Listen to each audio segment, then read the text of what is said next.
Good evening and welcome to the live stream of Pottsville Apache football tonight. And tonight, everybody is 0-0 as we begin the first round of the state playoffs. Pottsville on the road to Malvern, taking on a very good Leopard team. But that was after a very nice win by the Apaches over the Dover Pirates last Friday night. We'll come back with Coach Brian Rust of the Apaches, and we'll kind of go over that game Dover, and we'll go over Malvern as well. After this timeout, this is Pottsville Apache football. Everyone tells you to think about the future, but there's power in the process. We value this moment because at ATU, every moment brings you one step closer to what comes next. You've got this. Right here, right where you are. Focus on the now, because our focus is on your success. Welcome back to the live stream. I'm Stephen Glenn. Coach Brian Rust is our guest on the stream this morning. We're recording as well before we take off to go visit Malvern. But let's go back a week and revisit that Dover ball game. At the start of that was one of the stranger football games I have ever been involved in broadcasting. That was strange. Oh, yeah. The turnovers. Yeah, it was, again, it was last game of the year and last home game, senior night, all that kind of stuff. A lot of festivities during the day, and again, with all the rain and just it was just a really different kind of night for sure. And coming in, we knew Dover, wasn't as strong a team as what we had been seeing, and I think I really felt like, even though we turned the ball over a little bit and things like that, I really felt like we came out and we were focused and kind of took care of business. And again, there were a lot of factors that, kind of played into where, I was really nervous about us coming out and not being very focused at all. And Dover's a team that, especially offensively, that could have really given us some trouble if we didn't, get in our gaps and maintain spots, because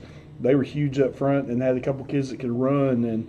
And so I was really proud of the guys coming out and kind of, executing and getting things done in those scenarios, because it was pretty miserable weather-wise. It was not nice. That's true. And a big thank you to the fans who came out and endured all of that. Yeah, it was tough. Kagan Jones picked a good day to have the game of his career, didn't he? Yeah, he did.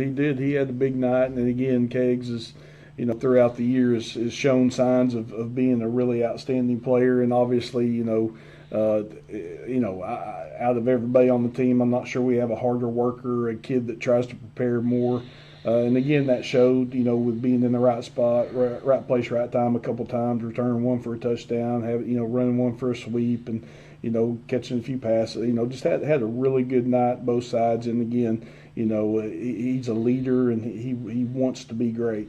Defensively, I thought the Apaches did a really good job of something you keep trying to teach me each and every week, is gap integrity. Looks like your guys were where they were supposed to be almost every play. They were. We did a couple times where, again, they try to hit the outside. And, again, another factor is, every week it's important, but this week even more important, and getting guys to understand the gap integrity, and especially, as you face tougher teams and you give them, you can't give them much space. You have to make them change what they're trying to do and make sure, everything's cloudy and slows them down, and then we can get to them and make tackles. And that's always, especially on the edge. Sometimes we'll kind of in multiple games this year where we'll, that outside linebacker sitting there and he's got that outside gap covered up and got the guy shoved in, and we'll see a play coming and they almost look like they're going to cut it in, and just it's real simple, and that's really the way it is across the line of scrimmage. Everybody's got their gap, and if you for 1 second sneak inside, boom, they're going to get outside of you. Or same thing, if I sneak outside and I widen too much, then they can go underneath me. So it's a tough scenario, but it is, that's gap integrity, and our guys have really worked on it, and we've kind of tried to hammer it home every week. And we've gotten better, and hopefully, it'll show tonight, because against these guys, you're going to have to. On the road tonight, the Apaches take on the Leopards of Malvern in a situation where, hey, you lose and you're done, so you just as well keep winning. We'll talk about Malvern when we return after this timeout on Pottsville Apache football. During the Great Depression, nothing came easy, but with just 5 cents, an old truck, and a load of hay, John Tyson and his family found a way to deliver quality chicken to other hardworking people. Today, Tyson continues to find new ways to help put a chicken in every pot, because people deserve farm-raised chicken of the highest quality. At Tyson, we remain committed to this simple promise: to always keep it real, to always keep it Tyson. State playoff time. I'm here with the football padre, Jim Huffman. We'll bring him in and get his thoughts on tonight's game. But first, we're talking over the opening round of the state playoffs with Coach Brian Rust, head coach of the Apaches. And this Malvern team finished a tight second in a very good 7-4A conference. Their only loss to the conference champion, Arkadelphia. And losing to Arkadelphia is pretty forgivable. Gosh, their line looks like the whole line could play for Arkansas Tech. So, so all you got to do, Coach, is do what Arkadelphia did, right? That's right. That's right. Nothing to it. Nothing to it. They very, very talented team, and I kind of told the guys, I feel like over the last 4 or 5 years, this is probably the best matchup we've had in the first round, and that's really scary to say, but. They're a team that's super talented. They've got good speed. They're not an overwhelming team, like we've seen in the past a little bit. They've kind of been that team that, started off early and maybe weren't, super great, but they just have kept getting better and better and better. And, it's one of those things where, you come out and you look at them, and obviously the running back, he's a legit 4-4 guy. That has tremendous speed. He's not real big, not extremely physical at all, but if he gets a seam, it's hard to catch him, and they've got multiple guys like that. And defensively, they just play really hard. They play hard and are aggressive. So again, a team that you look at, and they definitely have some weapons, but it's kind of one of those things I feel like we match up pretty good defensively. Offensively, again, kind of told the guys all week, let's make tackles and let's not turn the ball over. And at this point of the year, everything you've done up to this point is, it's done and over, and this is a new life. And who knows what might happen. We've got a lot of scenarios where they just lost a heartbreaker to a big rival, lost the conference championship game, all that kind of stuff. So they may be a little hungover from that loss, and again, so if we're in that scenario, we need to take advantage of it and go out and, again, we've been waiting all year to play our best game. So, told the guys, hey, let's make this one our best one. Let's make this one the one that, where everything kind of comes together and we make plays and we make tackles and really, just play our rear ends off. Malvern is the sort of team that they show you a lot of eye candy offensively. They'll line up one way, shift into something else, bring half the team in motion. You really, really got to play where you're supposed to play against these guys, because you never know for sure what they're going to do. No, and again, they're not too flashy. We've definitely seen a lot flashier as far as what they're trying to do. They want to run the ball inside. Now, how they attack that is varied from play to play, but they're going to try to get it inside, and then once they get you kind of focused on the inside, then they're going to try to go outside. So definitely a team that you've just got to be lined up, and again, that's the name of the game, and out of coverage wise, and again, it's. All those teams that are able to run man, it really makes it a lot easier, but we can't match up man-wise, so we've got to play zone, and Coach Coffin does a great job with those guys and giving them different looks, so but the problem is whenever they do move around, you've got to really know where you're at and what you're supposed to do. So definitely a game where you can't mess up your coverage. You can't mess up your switches and things like that. So definitely got to be prepared. And it looks like, too, that this quarterback for the Leopards would rather throw the ball and run, and that's a little unusual. Yeah, and I don't know, kind of, we saw some games earlier in the season where he was a lot more aggressive running the ball, and I don't know if he's got an injury or just the speed of some of the teams we've seen him play lately are a lot better, and he just didn't want to take the hits and just trying to maintain being healthy. I'm not really sure, but yeah, early in the season he was a lot more aggressive running the ball, and then later in the year he's kind of, if he's chosen, he could have gone inside and made a few runs and things like that, but he just kind of seems to work out and then just runs out of bounds while he's rolling. So he's got tremendous speed, from what we saw earlier in the year. Excuse me. But it's one of those things where we've got to maintain gap and just kind of see what their answers are against us and adjust from there.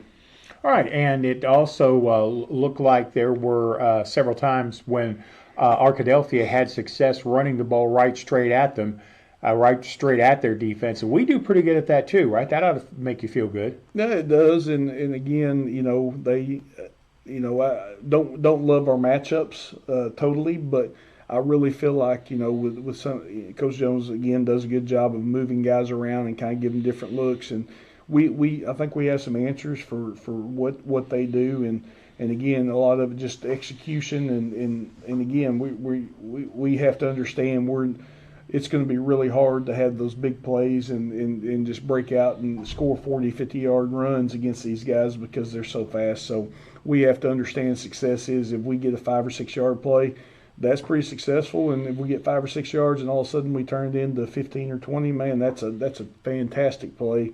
And we just got to do that back to back to back to back.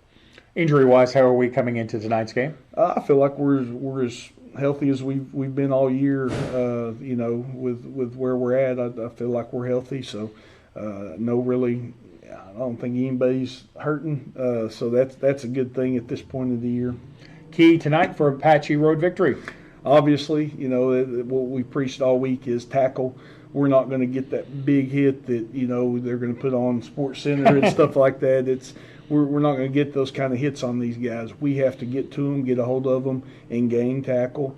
So defensively, obviously, is we have to tackle well. Offensively, been the same all year. Don't turn the ball over. We don't turn the ball over. We keep control of it and just play our game. I'm going to feel good about it. All right. Coach, hopefully we'll get to do this again next week. Absolutely. Appreciate your time this morning. Thank you. Pottsville Apaches taking on the Leopards of Malvern in Malvern when we return after this timeout. This is Pottsville Apache football.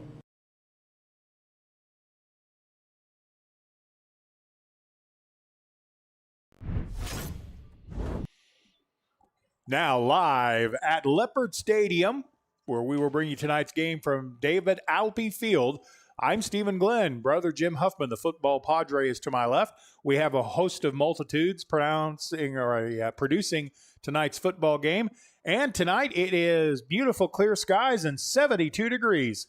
At least where we are in the press box, it's 72 degrees. Yes. A little cooler out there on that field. Looks like we'll have a kickoff temperature, in the 60s maybe? I think probably in the low 60s, maybe in the high 50s. Beautiful football weather from southern Arkansas. We have been here before. We were here a couple of years ago for the opening round of the state tournament. Oh, I'm not even close. Kickoff temperature will be around 53. Hey. Brr. I'm glad it's 72 where we are. Put another sandwich on the fire. On the plate. Or a log on the fire. Yeah, no doubt about that. All right, so we were here a couple of years ago. That Malvern team ended up winning a state championship. We hung with them for a while, but that team was just really, really good. This is not that group. This team is pretty good. I mean, you don't go 9-1 or whatever they were and only and not be pretty good. Their only loss came in their last game, the final game of the year, against the Badgers of Arkadelphia. And Arkadelphia is probably one of the favorites to win for a football this year. Them, and I think most people point toward an Arkadelphia Elks championship game, but that's a long way down the road for us to be concerned about tonight. You like to try to get through game one. If you did not hear the pregame show, Malvern is a team that they predominantly aren't a power football team, but they give you a lot of eye candy before the snap. They'll go into a lot of formations. They'll move people around a bunch. Like most offenses, that goes through their quarterback, Bishop Allen, who is a good one. But unlike many quarterbacks we have seen this year, Bishop would rather throw the ball than run it. He's got not a tremendously strong arm, but he is very accurate. Probably don't have to worry too much about their receivers getting deep, but you better not give them any room shallow. Their running game centers around their running back, who does a very nice job, Tavian Clegg. Not only is Clegg powerful to run inside, if he gets outside, you're probably not catching him from behind. So got to watch out for those big plays, Brother Jim. Yeah, Steve, we got to stay in our lanes. We got to stay contained, and we just got to play disciplined football. There's, Steve, we talked about it coming up here. I think there's a little something in the air tonight that makes this could be the 4 seed upsetting a 2 seed tonight. Well, and that's something we talked about. As far as I know, since the AAA went to 5 seeds in the postseason, as far as I know, every year at least one 4 seed has won that game. Now, I don't know how often a 5 seed wins, but I do know it's not that unusual for a 4 seed to go on the air and win. As a couple of other coaches has taught me over the years, something that postseason athletics is all about are matchups. And this is not a bad matchup for the Apaches. In fact, I was looking over the postseason bracket, and while Clinton is the 3rd seed, they have a home game this week. They have to go on the road if they win, and they get to go to Mills to play the 1st seed out of that. I think you could make a fair argument that as the 4 seed, even on the road, Pottsville may have a better route to advance than Clinton. Well, that very well may be, Steve. But one thing I know the coach had mentioned in the scouting report, tonight is a great time for the best game of the year performance, and we haven't had that. We have been plagued. We were talking about games that we could have, would have, should have won, but turnovers bit us. And if we can come out and play a mistake-free football game, stay in the game through the 4th quarter, I think we have an opportunity to win this game. And I think the guy that could make the difference is number 80, Nelson Velasquez, our place kicker. Tonight's football game, the live stream on the Arkansas Sports Network, is brought to you by Tyson Foods, McNeely Plumbing, Tyler Riley of River Valley Realty, The Granite Shop, Smooth Running Heating and Air, and Heirloom Legal. And we appreciate all of our sponsors throughout the entire year. The opening coin flip getting ready to take place at the 50-yard line. We'll come back with the opening kickoff after this 1-minute timeout. You're with Pottsville Apache football. Just like the Apaches, I am here to help you score big. Regardless if you are buying or selling, I'll guide you every step of the way. You can call me at 479-970-5079 and we'll connect the dots on getting you where you are trying to go. Speaking of going, let's go Apaches! There comes a time in all of our lives when we need the help of legal services. Well, let Leah Jacobs at Heirloom Legal at 425 North Church Street in Atkins be your go-to when you are needing assistance. If you're needing a will or a trust, maybe you're helping an elder parent with Medicaid issues, or planning on opening a brand new business, maybe you have another legal need. Jacobs can help you plan your next step. That's Heirloom Legal, helping families build and protect their legacy through estate, elder, and business planning. Call 501-819-2553 and walk-ins are welcome. Welcome back to tonight's live stream, round number 1 of the state championship tournament. Captains for the Apaches tonight were Miller Mahan, Landon McNeely, Tripp Price, and Caleb Turek. For the homestanding Leopards, their captains were Jeremiah Craigert, also number 58. That is Jonathan Woodson. Number 59 is Caden Harris. And number 15 is Ben Rock. I'm glad we got to call his name. That's a name for a football player, isn't it? Ben Rock. Ben Rock. I wonder if he's any relation to the wrestler The Rock. I don't know, but if he was part of the Flintstones, it'd be Bedrock. Bedrock, that's right. Yeah. We have way too much fun with this, don't you think? I know. We're bad, Steve. Malvern has won the toss to begin the ball game, and really to the surprise of no one, Malvern has elected to receive the football. We wouldn't open with an onside kick, would we? Would we? Yeah, a game you're not supposed to win. Hey, listen. Who knows? Yeah. I think I like the leg of Nelson Velasquez trying to pin Malvern deep. I just hope they cover, because if he kicks the sky kick, we have recovered a couple of those this year. Well, that's true. We have. Yeah, that's true. We most certainly have. One we had a little bit of a rules mix-up on, and that was my fault. Our network rules expert, Matt Lee, was able to get me straightened out on why that, as I understood it, and then talking to the coaches the day after, that was the right call, but for the wrong reason. So, hey, all that matters is you get it right? Yeah, that's it. Well, here we go. Leopards are in their orange color home uniforms. I will freely admit I kind of like the orange color. Always been a favorite of mine. Nelson Velasquez will boot it deep. I believe that's Jeremiah Ross in the middle of the three returning players. Louis Jaime is to his right, and I believe that's Devon Uniel to his left. And I'm using the Spanish pronunciations of these names, and if that is not correct, my apologies in advance. Nelson Velasquez will hit the ball about the 40-yard line. Pottsville in their road white uniforms. Run up. Yes, we would try an opening game onside kick. And we had a chance to field it and just didn't quite get there. Malvern stepped out, or Malvern stepped out of the way of that football, and Pottsville had a chance to fall on it, but just couldn't quite get there. Did it go 10 yards? Yeah, Steve, I believe it went 10 yards, and we would have had a chance, but the ball, it looked like a hot grounder heading for out of bounds. You couldn't stop it. Yeah, you would have needed Ozzie Smith to field that one, I'm thinking. Yeah. So it'll be Leopard football to begin things. That is a penalty. Well, you called that. You was wondering if we would kick an onside kick to start, and there it was. Well, that didn't surprise me a whole lot. And to be honest, the Leopards didn't play it that well, but they will come up with the football. They'll have it 1st and 10. They'll start back at their own 47-yard line, short side left. Handoff is going to be to the running back, Clegg, coming to the right side towards the corner across midfield into Apache territory at the 45-yard line before Caleb Stansel can come up and make the stop. That's going to be a pickup of 7, bringing up 2nd and 3. You got to watch him. He gets outside, and it's tough to catch. Well, that's the guy you got to have a bandit on. You got to watch him. Stay with him. 2nd down and short. Shotgun formation, fake it right, throw it to the wide out flanker on the left side. Pottsville actually plays that pretty well. Did the ball come loose? I don't guess. But good defense by the Apache. Short gain to the 40-yard line. Pickup of 4 will be enough for a 1st and 10 for Malvern. They're on the Apache side of the field. I believe that flanker screen went to Kalen Cooper, number 11. Good coverage in the secondary by the Apaches. Kagan Jones made the initial hit. 1st down and 10, Leopards. Again, they're going to give it to Clegg. He's going to try the right side, gets the corner.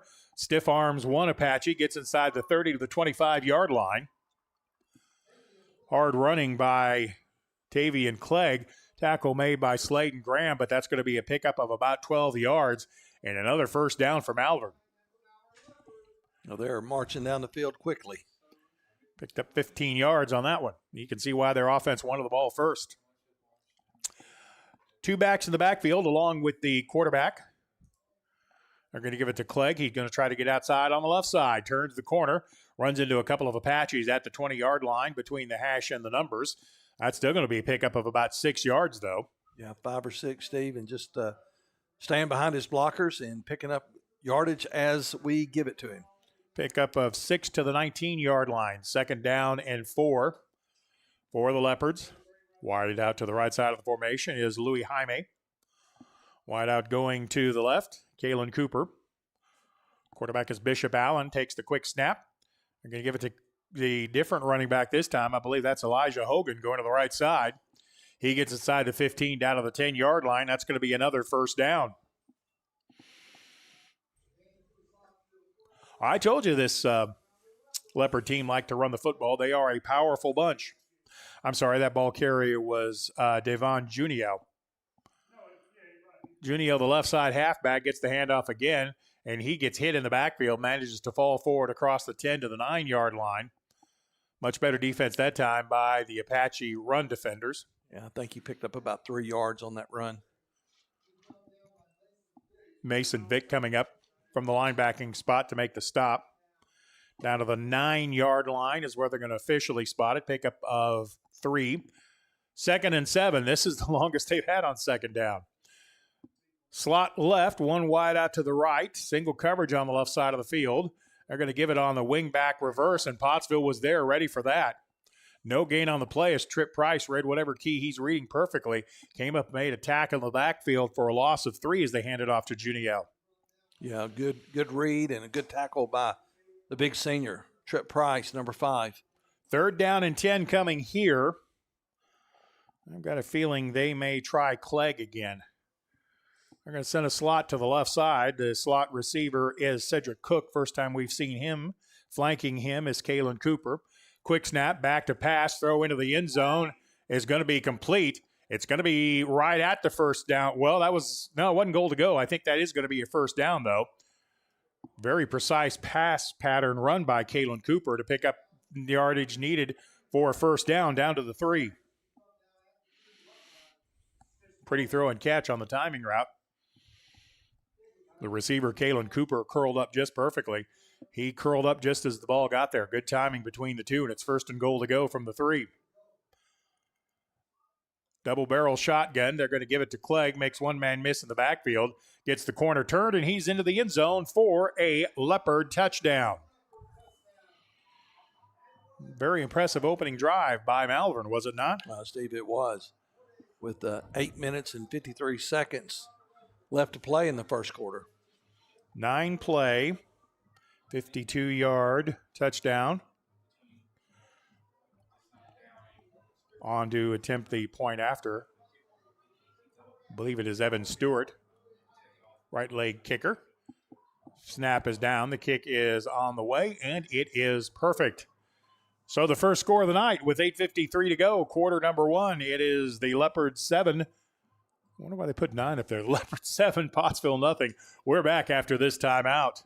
During the Great Depression, nothing came easy. But with just 5 cents, an old truck, and a load of hay, John Tyson and his family found a way to deliver quality chicken to other hardworking people. Today, Tyson continues to find new ways to help put a chicken in every pot. Because people deserve farm-raised chicken of the highest quality. At Tyson, we remain committed to this simple promise: to always keep it real. To always keep.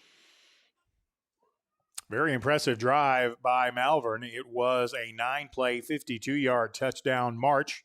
The final 3 yards coming on the handoff to Tavian Clegg. There was only one pass completion of the drive, but it was an impressive one when Pottsville's defense had a chance to get off the field. A good throw and catch. Mm-hmm. Well, Steve, what we have to do here, number one, the special teams, they need to field this ball and hopefully get good field position, but we got to answer here. I mean, it would be so positive for the start of this football game for us to go down the field and answer as well. Vincent Brewer handles the kicking chores for the Leopards.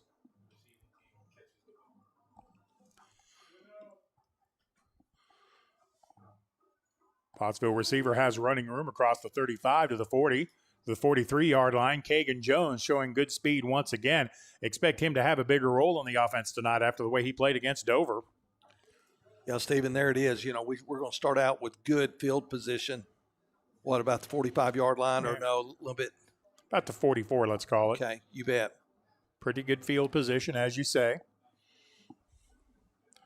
Apache offense comes to the line of scrimmage. They empty the backfield. It's just Mahan back there to take this snap. He's back to pass, flank or screen, and that's going to be incomplete at the 40-yard line. Trying to get it to Trip Price, but that was pretty good coverage by Malvern. Looked like their man in the secondary, Aiden Delmar, saw that coming and stayed with Price. Yeah, it looked like that ball had a hard time coming out of the hand of Mahan, so hopefully we can – next pass will be a little bit – you know, these big games like this, there's a little bit of nerves. So hopefully we got the nerves out of the way with that one. Pottsville sends two receivers to the right side, one to the left. Trip Price, the running back in the backfield behind Mahan. Malvern has one secondary man over the top. Pottsville changing the play. 15 on the play clock. Took me a while to find it. Trip Price, now it's Miller, takes it on the read, spins around one potential tackler, crosses the 45, falls forward at the M to the 47-yard line. They may give him midfield. Yep. Very close to midfield for a pickup of about 6. So on a stat sheet, a drive chart, you put that down as the minus 50 or the plus 50? Well, actually, they're going to spot him back at the 49-yard line, so that makes it the minus 49. Third down, short 6, long 5. Take your choice. In the slot on the right side, Colby Stevenson. Wing on the left side of the formation. That's Kagan Jones. He comes in motion. They give it to Trip Price, who gets across the 50 to the 48-yard line, powering his way close to but short of first down yardage. Calling that play there, you have to think Pottsville's going for it on fourth down and less than a yard. Pottsville at the 47.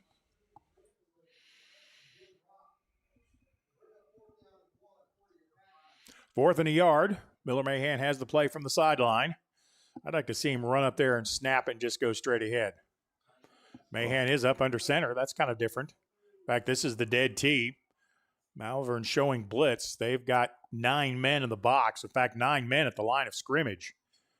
And the 2 guys in the secondary coming forward are going to give it to Trip Price, running power right up the middle, crosses the 45 to the 44. Yeah, I don't know if that was Price. I think that was number 33, McNeely. Steve. Was that Landon McNeely? Yeah. Yep, good call. That was McNeely.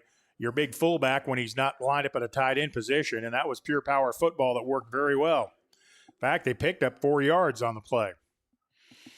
Good job blocking on the inside by Luke Rust and his companions on the offensive line. They opened up a nice hole there. 1st and 10. That first down brought to you by McNeely Plumbing for the Apaches. Trips right, slot left, empty backfield. Mahan back to pass, has time, now runs out of time. He's going to run it himself. Turns the corner, gets inside the 40 to the 38-yard line, chased from behind by Ben Rock, but that's going to pick up about 6 yards on first down. Yeah, good disciplined football and just a good run that time. Just a heads-up play by the big quarterback, number 15, Miller Mahan. Yeah, he had time to survey downfield. Malvern was playing coverage the entire way. Mahan looked through his first 2 reads, didn't see anything, so he said, forget it. I'm going to pick up 6 yards. You bet. 2nd and 4, trips to the right side. No longer the fullback. McNeely is the flanking wideout. Mahan on a quarterback draw. Has a first down and then some. Crosses the 30 up the left hash to the 26-yard line. Quarterback draw results in another Pottsville McNeely Plumbing first down. That's something we've not seen very often this year, but when we have seen it, it's worked. Well, Steve, he saw that the opening in the center of the field when he split everybody out. He knew he had some running room that time. Well, the Leopards' defensive line takes some wide splits, and that time they didn't line up anybody in the middle. Now they have the middle linebacker there. 1st and 10 from the 27. Mahan reads it, turns the corner at the 15. Foot race, 5, right to the goal line, and they're going to call him down at the 2-yard line. Wow. At the 2. Boy, I kind of thought he might have dove and got in the end zone. Yeah. And let's be honest, that official was in no position to call it. Yeah, Miller shook up a little bit, Steve. I don't know what he did. Oh, boy, you don't need to see that. Boy, you don't. Miller Mahan, I wonder if they grabbed that ankle. Yeah, he can't put any weight on one leg at all. Ouch. In comes Court Johnson. Pickup of 26 on the play, but wow, down to the 1-yard line. Another McNeely Plumbing first down. Court Johnson in. Went to the dead T formation again. Johnson with no warm-up takes the snap, gives it to McNeely, tries the left side again, gets forward about half a yard. He's going to get right to the goal line, but be just a little bit short. No, he's in. Oh, is he in? Yeah. There they call it. Touchdown, McNeely. I was looking at the near side official. He did not call it. I'm glad you saw the far side official. Well, so the touchdown from 1 yard out. Yeah, but now they're having a discussion, Steve. Let's see what they're going to do here. Well, it's not like we have instant replay. If a guy saw him in the end zone, a guy saw him in the end zone. But I'm going to tell you, the official on the far side of the field on the Mahan run did not get down the field. He was a good 10 to 15 yards behind the play. Because I still maintain Mahan got in. They are going to say it is a touchdown. So a very good Apache drive, an 8-play, 56-yard drive. You would think Nelson Velasquez will be on to attempt to tie the game. He is. Caleb Turek is your holder. And, boy, we'll hope Mahan is okay, but he did not look good on that leg, did he? No, he didn't. And he's on the sideline over there. I can see the medical team and the trainers are working on that. It looks like an ankle right now. Snap is good. Velasquez's kick, that may be wide right. Yep, he left it wide to the right. Boy, you hate to see that. So the point after attempt is no good. And your new score after the Tyson Foods touchdown for the Apaches, it is the Leopard 7, Pottsville 6, back in 30 seconds. Just like the Apaches, I am here to help you score big. Regardless if you are buying or selling, I'll guide you every step of the way. You can call me at 479-970-5079 and we'll connect the dots on getting you where you are trying to go. Speaking of going, let's go Apaches!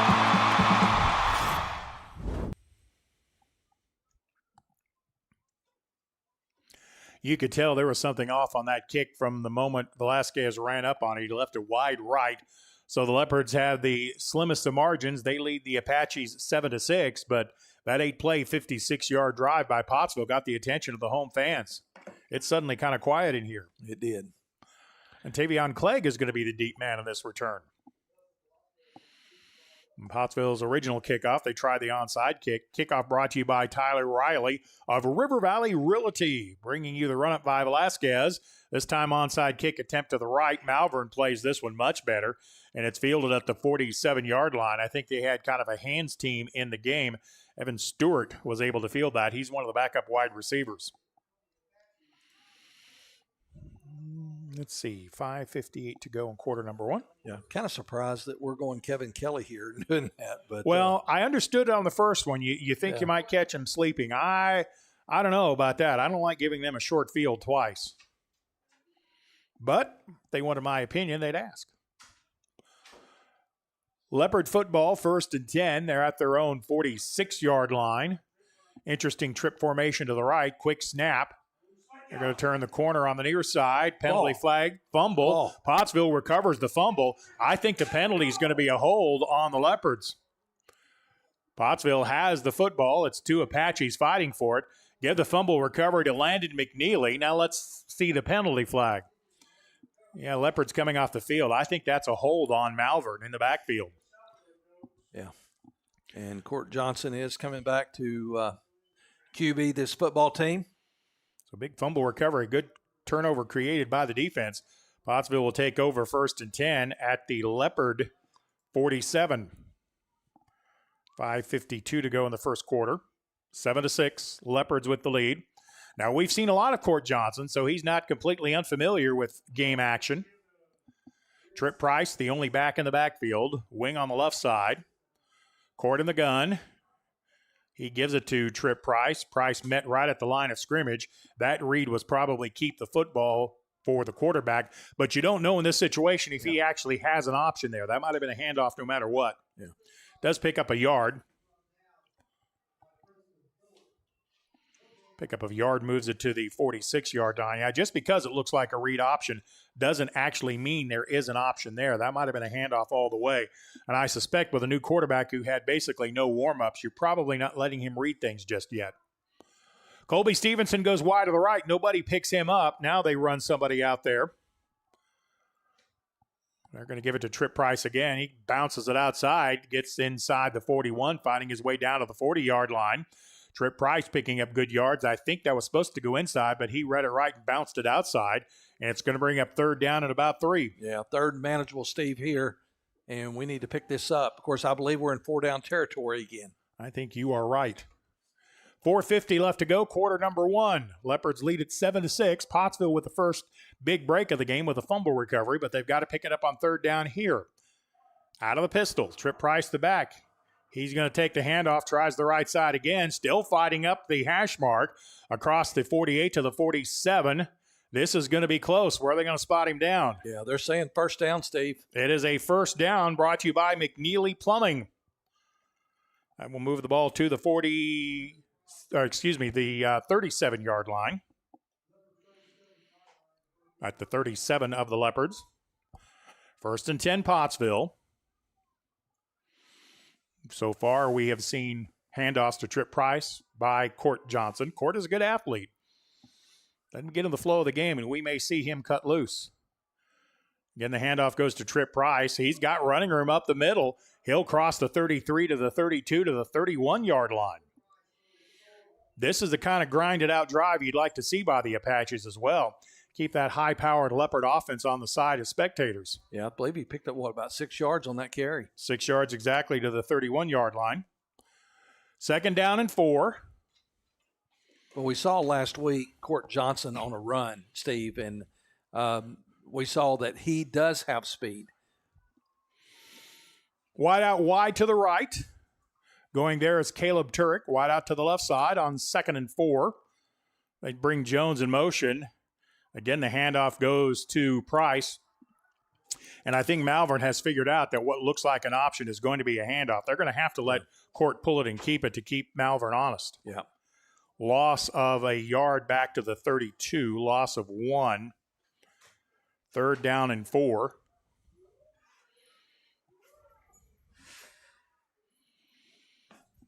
.305 left to go. Quarter number 1. 7-6 Leopards.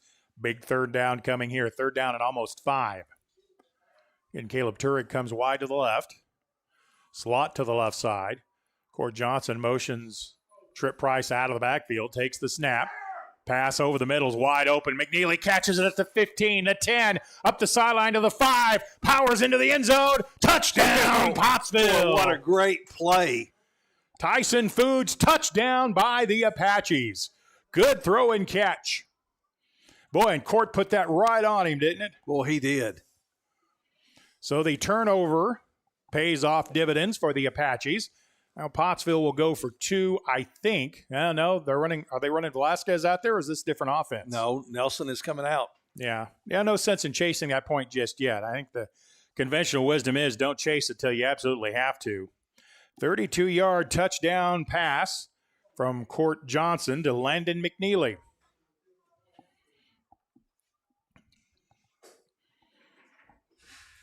Snap is not good. They do get it down. Velasquez's kick gets through the upright. Good job by Caleb Turek getting that snap down. And the point after touchdown is good. 2:41 left to go. Quarter number 1. Pottsville 13, Leopards 7. Back in 30 seconds.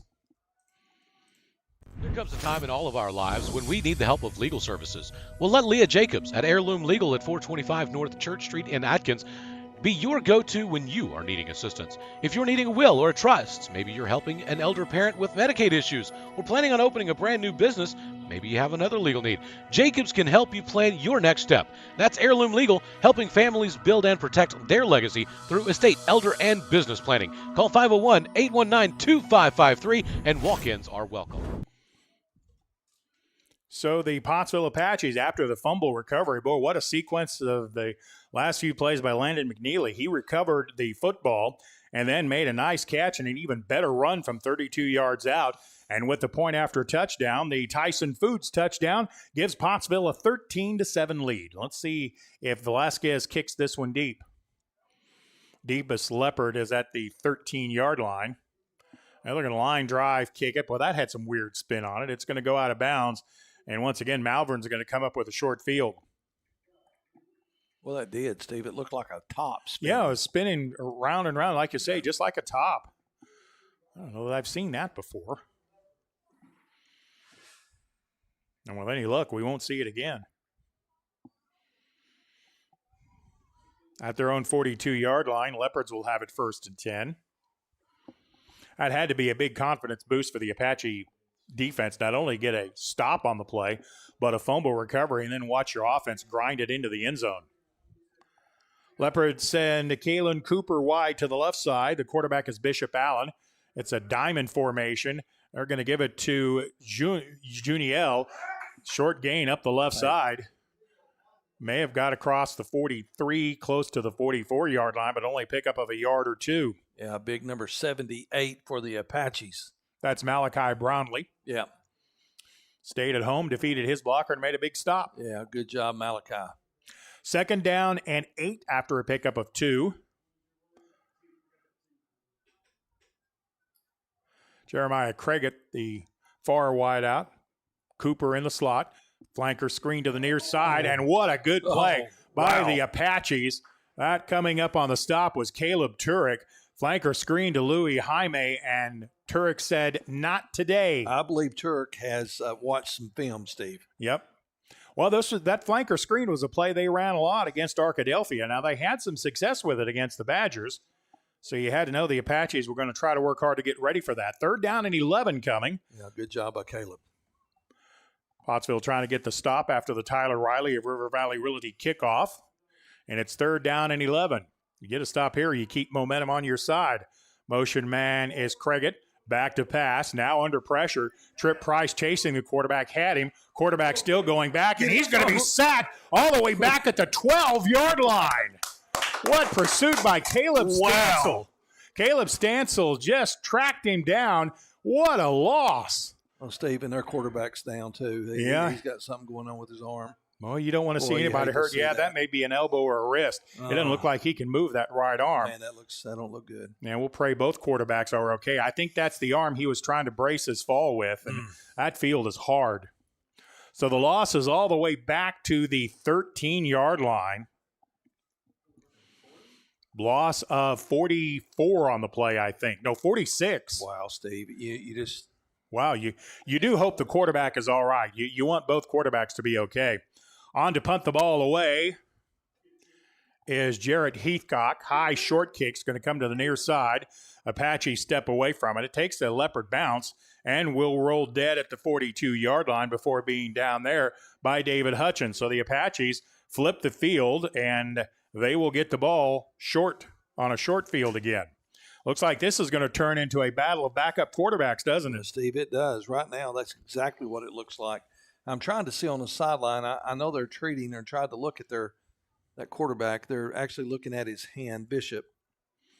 I didn't realize Pottsville's defense had that kind of speed. They ran the quarterback down and did it all with speed. Slot formation to the right.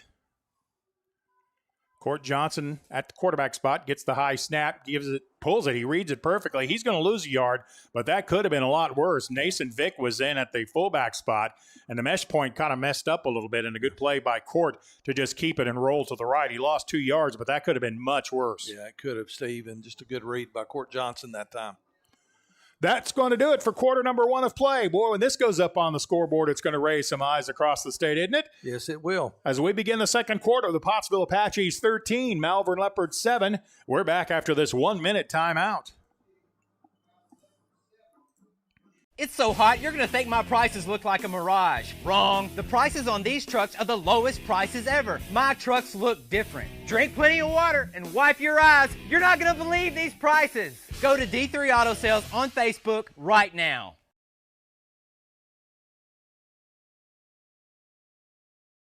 During the Great Depression, nothing came easy. But with just 5 cents, an old truck, and a load of hay, John Tyson and his family found a way to deliver quality chicken to other hardworking people. Today, Tyson continues to find new ways to help put a chicken in every pot. Because people deserve farm-raised chicken of the highest quality. At Tyson, we remain committed to this simple promise: to always keep it real, to always keep it Tyson. Beginning the second quarter of play, the Pottsville Apaches 13, Leopards 7. Second down and long for the Apaches, 2nd and 12. Trip Price in the backfield behind Court Johnson in at quarterback.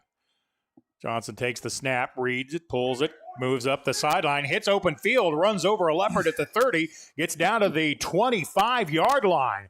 Another McNeely Plumbing first down run by Court Johnson, who would not go down. Wow. You're talking about showing his toughness, man. Good job by number 11, Court Johnson, man. He's just fun to watch. He marked the ball back at the 26-yard line. He got further down the field than that, didn't he? Oh, well, what do I know? Knee might have been down there at the 26-yard line. Still, a McNeely Plumbing first down for the Apaches in Leopard territory at the 28-yard line. Trip Price takes it, hesitates, runs through one tackle, gets inside the 25 to the 24-yard line. He'll pick up 2 yards on the play. Leopard tackle made by Jeremiah Jimerson, or at least he was the first one there. Actually, he's going to pick up 3. It's going to be 2nd down and 7. 13-7, Pottsville with the lead. Boy, I still can't get over the run by Court Johnson. He's not blazing fast, but he's quick. Well, he is quick, and Steve, and his long lankiness. Yeah. He's faster than he looks. He's faster than he looks. That's right. Colby Stevenson goes wide to the left. Johnson at the quarterback spot, wing right. They're going to give it on the wing back reverse. Cutting inside with the football's Kagan Jones, and Malvern watched film too. They saw Dover get ripped by that play a couple of times, and they were ready for it. Pickup of a yard, maybe 2, but no more. Going to bring up 3rd down and 7. Well, we're in 4-down territory, and well, are we? Would you not let maybe Nelson kick this football? That's what I was going to say. Nelson was kicking from this range in pregame, and so we know he has the distance. Oh, let's just pick up the 1st down and not worry about it. How about a tight end skinny post? 3rd down and 7. Malvern showing blitz. It's going to be a quarterback keeper. Turns it inside. Short gain on the play. That was defensed well by the Leopards. Good tackle made by number 15, Ben Rock. And now you do have a decision to make. That play only picked up a couple of yards. Rock came in a hurry to close that down. Ball will be at about the 24-yard line. It's 4th down and 6. From here, it would be a 42-yarder. Let's see. Ball is at the 24, move back 8 to the 32, and then add 10. Yeah, it'd be 42-yarder from here, and we're not going to try it. We're going to go for it on 4th. Trips to the left. Court Johnson motions Trip Price out of the backfield. And we've got a penalty flag on the play, or do we call timeout? I think we were trying to get them to jump, and we called timeout. Yeah. Okay, we were trying to get them to jump, and good job by the Leopards staying where they were supposed to be. Timeout on the field, 9:27 to go in the second. Pottsville 13, Leopards 7, back in 30 seconds.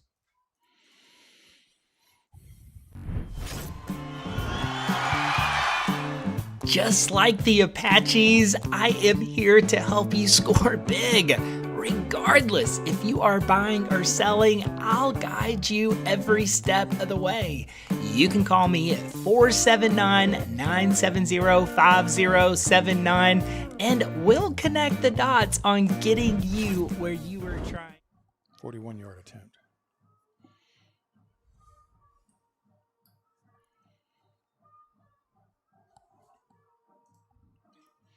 .42-yard or 41-yard field goal attempt coming for the Apaches. I like this call. Nelson Velasquez, the kicker. Caleb Turek gets the snap down. Velasquez's kick is pulled too far to the left. Had the distance, but he hooked it left, and it is no good. Okay. Wait a minute. Do we have a penalty flag on the play? We sure do. Now, is it enough of a penalty to be an automatic 1st down? Well, let's see. 5-yard mark-off is not a 1st down. Depending on the penalty, though, it may carry an automatic 1st down. See what Mr. Whitehead has to say. Personal foul on Malvern. I'm wondering if this might be a leverage penalty where somebody was trying to jump over somebody else using them to push off. It very well could have been, Steve. I didn't see it, but so that's automatic 1st down. And, hey, man, we got new life. Come on now. Well, even if it wasn't, the 15-yard mark-off would be. Because you'll mark that off from the line of scrimmage, which is just inside the 30. Well, now, wait a minute. One referee is pointing like he's going to mark it off against Pottsville. You're facing the wrong way, sir. Thank you. I think he heard you, Steve. Oh, I think he just was giving his white hat a good target to throw the ball to. Because as soon as he got it, he started going the right way. So the penalty will move the ball all the way down to the 12, and it is a 1st down brought to you by McNeely Plumbing. On the penalty, so no field goal attempt. Offense is back out onto the field. Pottsville leads at 13-7. This is their second big break of the game. Court Johnson in the backfield with Trip Price. Price dances left and got penalty flags flying in from the left. That may be a hold on Pottsville. Trip Price started one way, bounced back the other. Might have been better off going with the initial, but there is a penalty flag down, and it got thrown right in the middle of the line, which may be on us, but Justin, who has much better than I, say it's on Malvern. Maybe they lined up in the neutral zone. Is it offsides? Let's see. They're marking it off against Malvern. It is another personal foul. Face mask, the call. That could be why Price had trouble getting going. So the face mask will carry an automatic 1st down and move the ball to the 6-yard line. First and goal to go from the 6 for the Apaches. Court Johnson takes the snap, throws it to the left, has a man, but that play is too slow. Ball comes loose. Malvern recovers it, but the official signals it incomplete immediately. He was right on top of that, too, and immediately called it incomplete. Yeah, I think Kobe Stevenson was the intended receiver. He was, and he never controlled the football. That pass is there, but it's got to get there quicker. Yeah. You can't give a defense like Malvern that much speed to adjust. Arkadelphia had some success with that play, but their quarterback got it to the receiver much quicker. Play clock down to 10 as the Apaches come to the line of scrimmage. Caleb Turek goes wide to the left, draws single coverage. 5 on the play clock. Got to get this snapped. Johnson takes the snap, and the play is whistled dead immediately. Illegal procedure, the call on the Apaches. Oh, man. Well, that's because the play clock was running out. Ouch. So Malvern gets a bit of a break here. That's going to move it back to about the 8. No, I'm sorry. It's going to move it back to the 7. So it is second down and goal to go from the 7.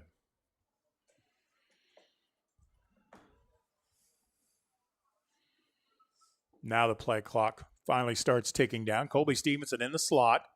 Looks like he's going to have single coverage. I might like him on a post route. Now they rotate somebody else over there for double coverage. Well, he goes out to the wide side. Back to passes Johnson. He's going to throw it into the corner, and a good defensive play by the Apache receiver to knock it away.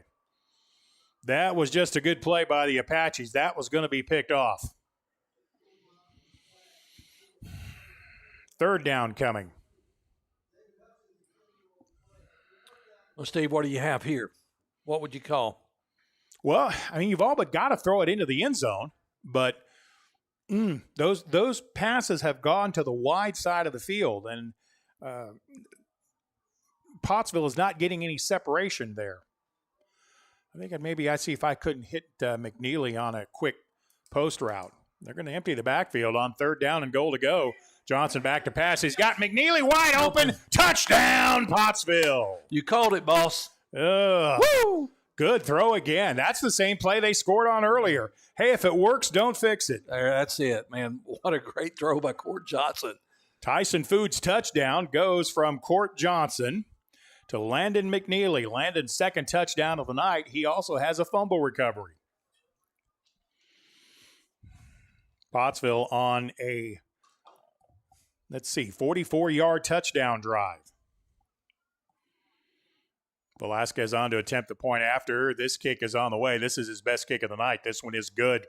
So with 8:46 left to go in the second quarter, your new score are the Apaches 20, Leopards 7. We're back in 30 seconds. There comes a time in all of our lives when we need the help of legal services.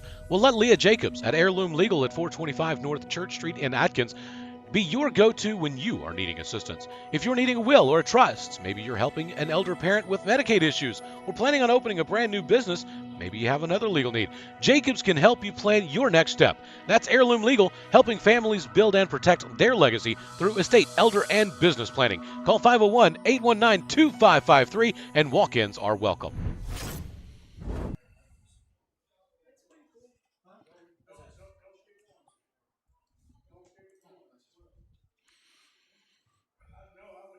Pottsville Apaches, after a 12-play, 44-yard touchdown drive, the final 7 yards coming from Court Johnson to Landon McNeely on that tight end route. This went straight up the field, and another good pass by the backup quarterback, Court Johnson.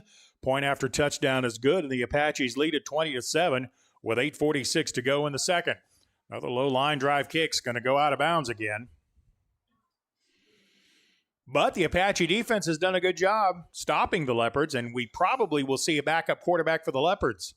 As their starter on their last offensive play, Bishop Allen, came off the field. It didn't look like he could move his right arm at all. Yeah, Steve, but I believe it or not, I think he's back out. Well, I think you're right, but I am surprised. Yeah. You know, Steve, I was wondering if he didn't have a stinger. That could have been. Yeah, it could have been.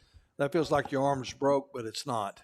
Because that is Bishop Allen, the quarterback in the backfield.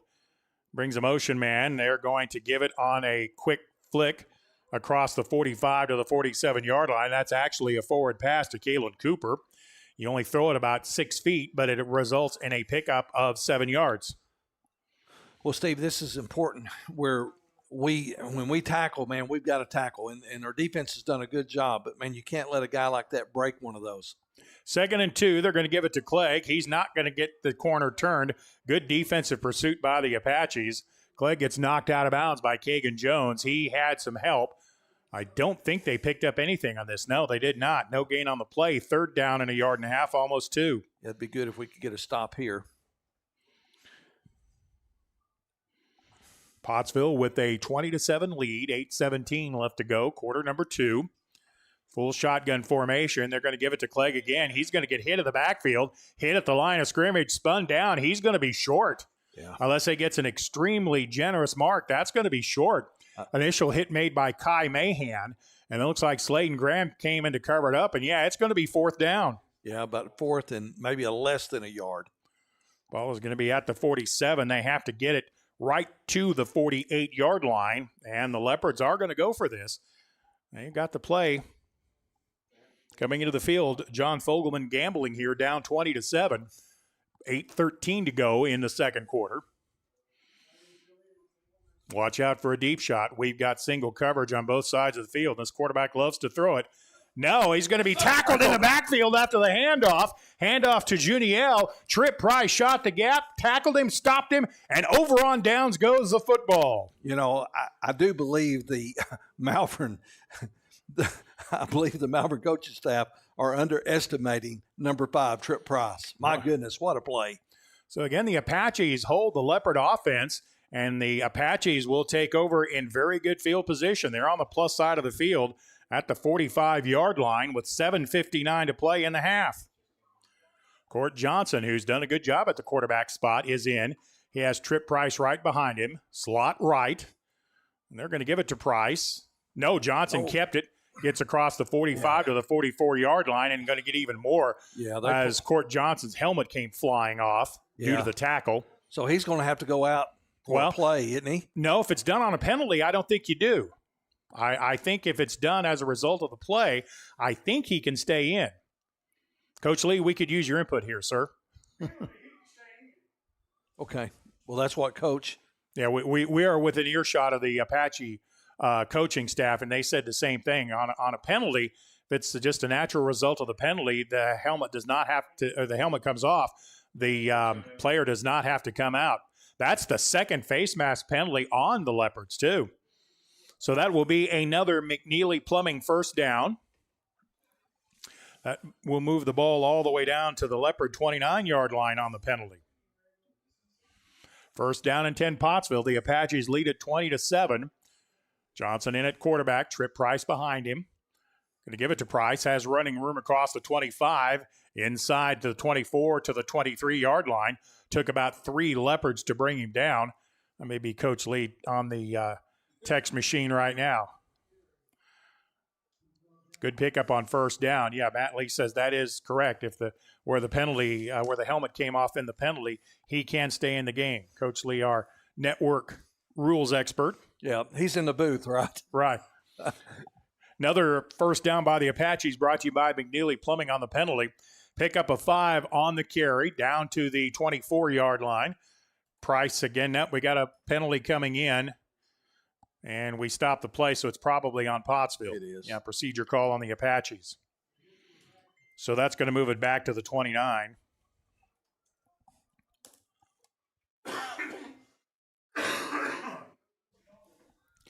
So that'll bring up second down and 10, I would think, almost 11. Ball is at the 29-yard line. Clock continues to run in spite of the penalty. 6:50 to go in the second quarter. Play clock down to 8. Court Johnson in the pistol. They're going to give it to Johnson himself. He goes outside. Tried to dance to cut back inside, and he needed to continue running. I think he was looking for a pitch guy. Yeah, and there was no pitch guy there. There was no pitch guy there. Yeah, he was looking to pitch that football, and there was nobody there. So smart play to just take the loss back to the 30-yard line. And it's going to be third down and long. You think maybe Malvern this time will want to know where Landon McNeely lines up in pass formation. I think they'll be looking for 33. Be a nice time to get Colby Stevenson involved. They put McNeely at the tight end spot on the left side, and immediately there's double coverage there. Third down and long. Fake it to Price. Back to pass. Over the middle. Guess who? McNeely with a catch. Into the end zone. Touchdown, Pottsville. They haven't covered him yet. Wow. A touchdown brought to you by McNeely Plumbing for the first down, and the touchdown brought to you by Tyson Foods. Wow. Same play, just the other side of the field. Like I said earlier, if it works, don't fix it. Touchdown pass to McNeely. Nelson Velasquez on for the point after. With 5:55 to go in the second quarter, Pottsville leads at 26-7. And the point after, boot is on the way, and Velasquez is true. So your new score with 5:55 to go in the first half, Pottsville 27, Leopards 7, back in 30 seconds. During the Great Depression, nothing came easy. But with just 5 cents, an old truck, and a load of hay, John Tyson and his family found a way to deliver quality chicken to other hardworking people. Today, Tyson continues to find new ways to help put a chicken in every pot. Because people deserve farm-raised chicken of the highest quality. At Tyson, we remain committed to this simple promise: to always keep it real, to always keep it Tyson. We do. And, man, but defense came up big on that fourth down stop. Yep. We were talking about how big the defense came up on that fourth down stop. That set up the touchdown drive. And once again, a pass to McNeely from the tight end spot. Court Johnson's third touchdown throw of the night. Boy, who would have predicted that coming in? And to Landon McNeely. Yep, McNeely with 3 touchdown catches. So Velasquez will line up for the Tyler Riley of River Valley Realty kickoff. A low kick up the middle, still bouncing. Malvern falls on this one at the 41-yard line. Well, if it keeps working again, don't change anything. Your defense has really been playing very powerful football. Well, Steve, they have. And I'll tell you somebody, Malachi Brownlee, my goodness, Malachi's been playing some good ball too. Yes, he has. Yes, he has. And Braxton Johnson, number 78. The big defensive line. In fact, in the middle right now is Braxton Johnson, big number 78 at the nose guard spot. Give is going to come to the left side. The Apaches adjust to it pretty well. I think Mason Vick might have been the first man there as they gave the handoff to Janelle, or Uniel, I should say. I'll give him across the 45 to the 46 to pick up 5 or 4 yards on the play. Yeah, Steve, the guy that was there was number 20. That football player we're talking about, Mason Vick. Leopards go in a hurry, 2nd down and 6. Quarterback rolls it to the right. He's going to take it ahead himself. Run into an Apache tackler right at the line of scrimmage. Again, that's Mason Vick on the other side of the field making the stop. Boy, he pursues sideline to sideline, doesn't he? Quarterback on the keeper picks up nothing. Bishop Allen got no gain on the play. It's still at the 44.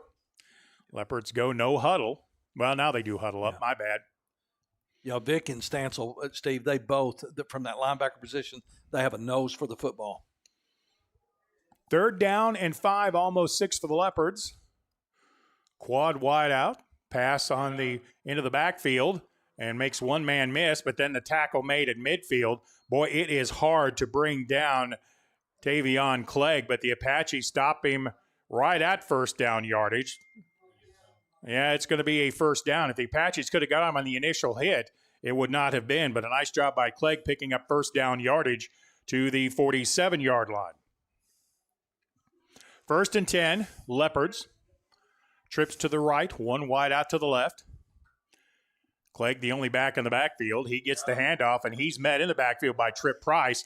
That may have been a face mask on Price, though, as the penalty flag comes flying in. It was either that or a Holt, Steve. I can't tell. No, they're looking like they're going to mark it off against Malvern. Let's see what the white hat has to say. My opinion doesn't matter. His does. My opinion and 50 cents, and you can get a hot dog here in the press box. It is a hold. Yeah. Good catch, Jim.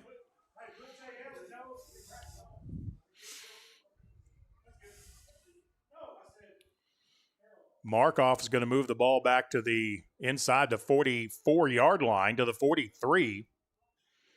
Big loss on the play on the 10-yard Markoff. Be first down at about 20. Yeah. 4:17 to go in the first half. Sean Carl, number 62, came in for the Apaches. All right. Sean Carroll in, getting some reps here. First down at about 20 for the Leopards. They'll want to try to pick up some. They're going to give it to the first man through with running room across midfield to the 45-yard line. Again, that was Clegg, the ball carrier. Basically, he got back the penalty yards.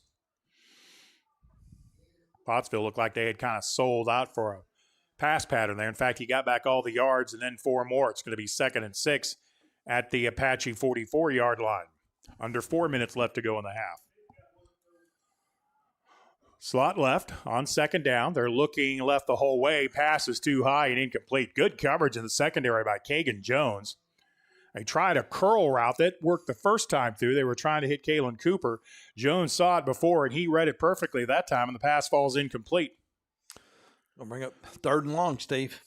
3rd down and 6, almost 7.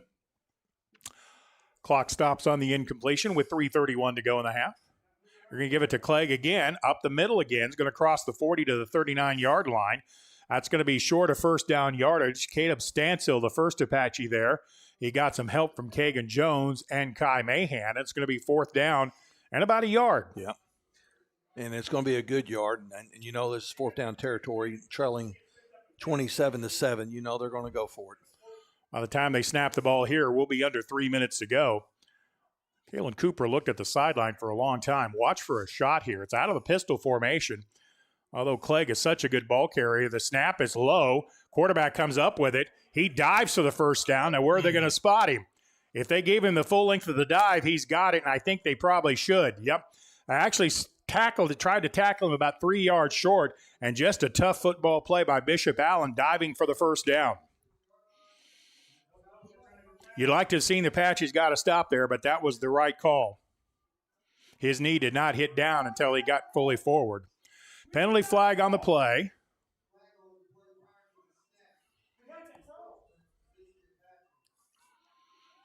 Going to be a 5-yard mark off against Pottsville. What was that for? Well, they hadn't snapped the ball yet, though. And nobody signaled anything on the penalty. Or if they did, I didn't see it. So the penalty will move it to the 31-yard line. 1st and 5 for the Leopards. And penalty flags come flying in. We may get to 5 yards back here. I don't think Malvern's offense got set. No, they didn't, and that's what Coach Stanford, he's next door to us. You can hear him say, he's not set, he's not set. And I saw the same thing. In fact, there were 2 or 3 players for Malvern that never got set. That can be the only drawback to the no-huddle offense. So move it back to the 36-yard line. 1st and 10. Clock has started. We'll be at 2 minutes to go when this is snapped.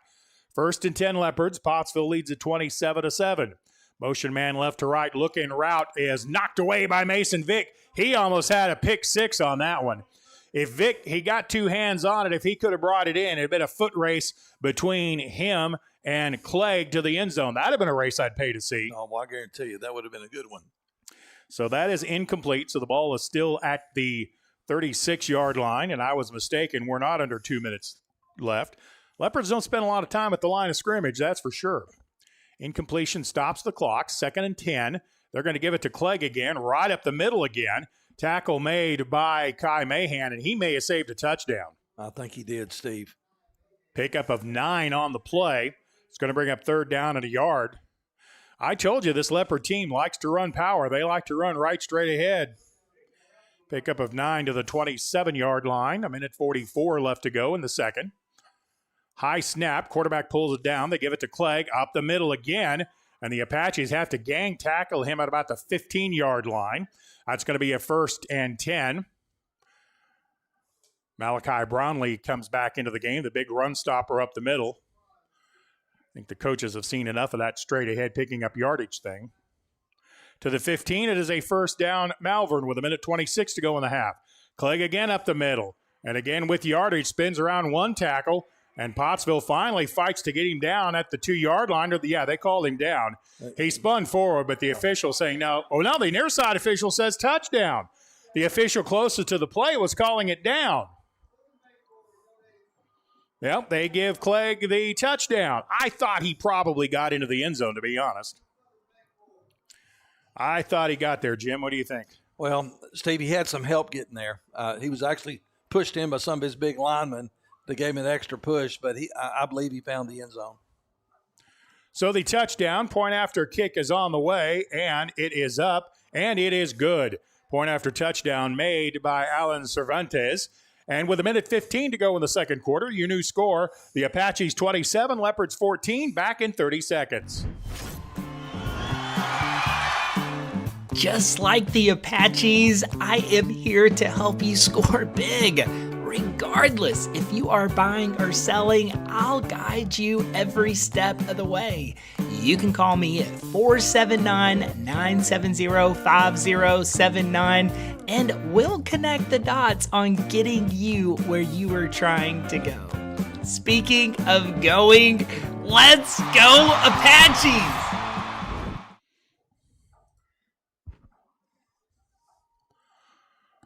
Welcome back to Malvern. A very impressive drive that the Leopards need. It was an 11-play, 59-yard touchdown drive, the last 15 coming on it on a run right up the middle by Clegg. Kick to the Apaches, brought to you by Tyler Riley of River Valley Realty, fielded at the 15. Return across the 35 to the 37-yard line by Keaton Ashmore. Now the question is, the Apaches have 2 timeouts, I think. Yep. And they have the ball back at their 36-yard line. Now, I think Pottsville gets the ball first to begin the second half. We do, Steve. No, I'm not sure how badly you want to try to score here. Maybe if you can break a run, but going to the half up 27-14 would not be a bad thing. Well, it wouldn't be a bad thing, and you got to protect the football right here. From the 36-yard line, 1st and 10. And it's going to be a turn the corner by Johnson. Race to the outside across midfield to the 49-yard line. Well, speaking of breaking one, perhaps Pottsville did. That may be enough that they want to try to come up with some points here.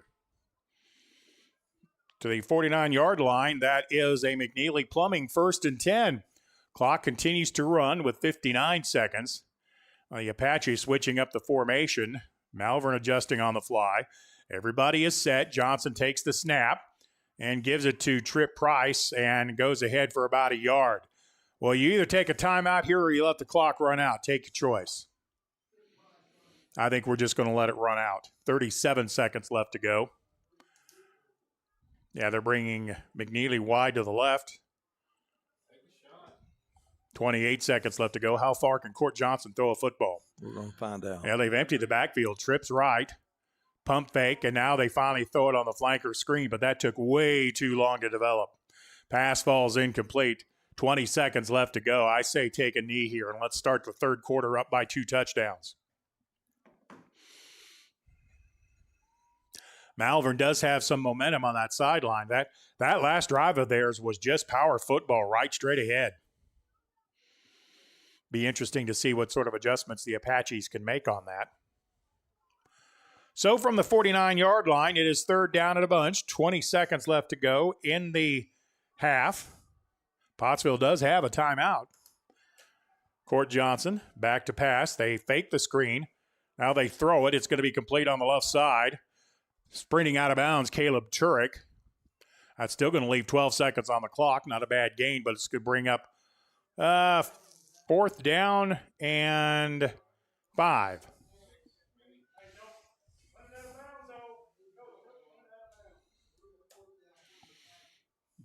No, the Apaches are going to show a punt formation, but I would imagine they're going to take the snap and just run around and see if you can run out 12 seconds here.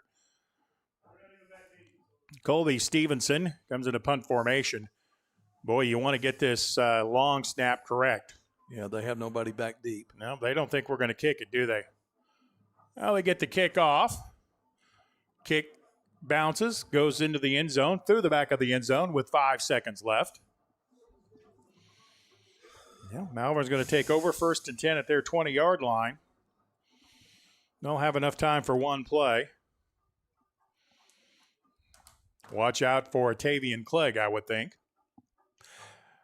The Apaches lead 27-14. That last drive also, the Pottsville defense may have gotten a little bit tired. Malvern brings their offense on the field. Well, we got to wrap up, Steve. We got to, we can't arm tackle Clegg. Nope. Pottsville has 4 men about 20 yards down the field.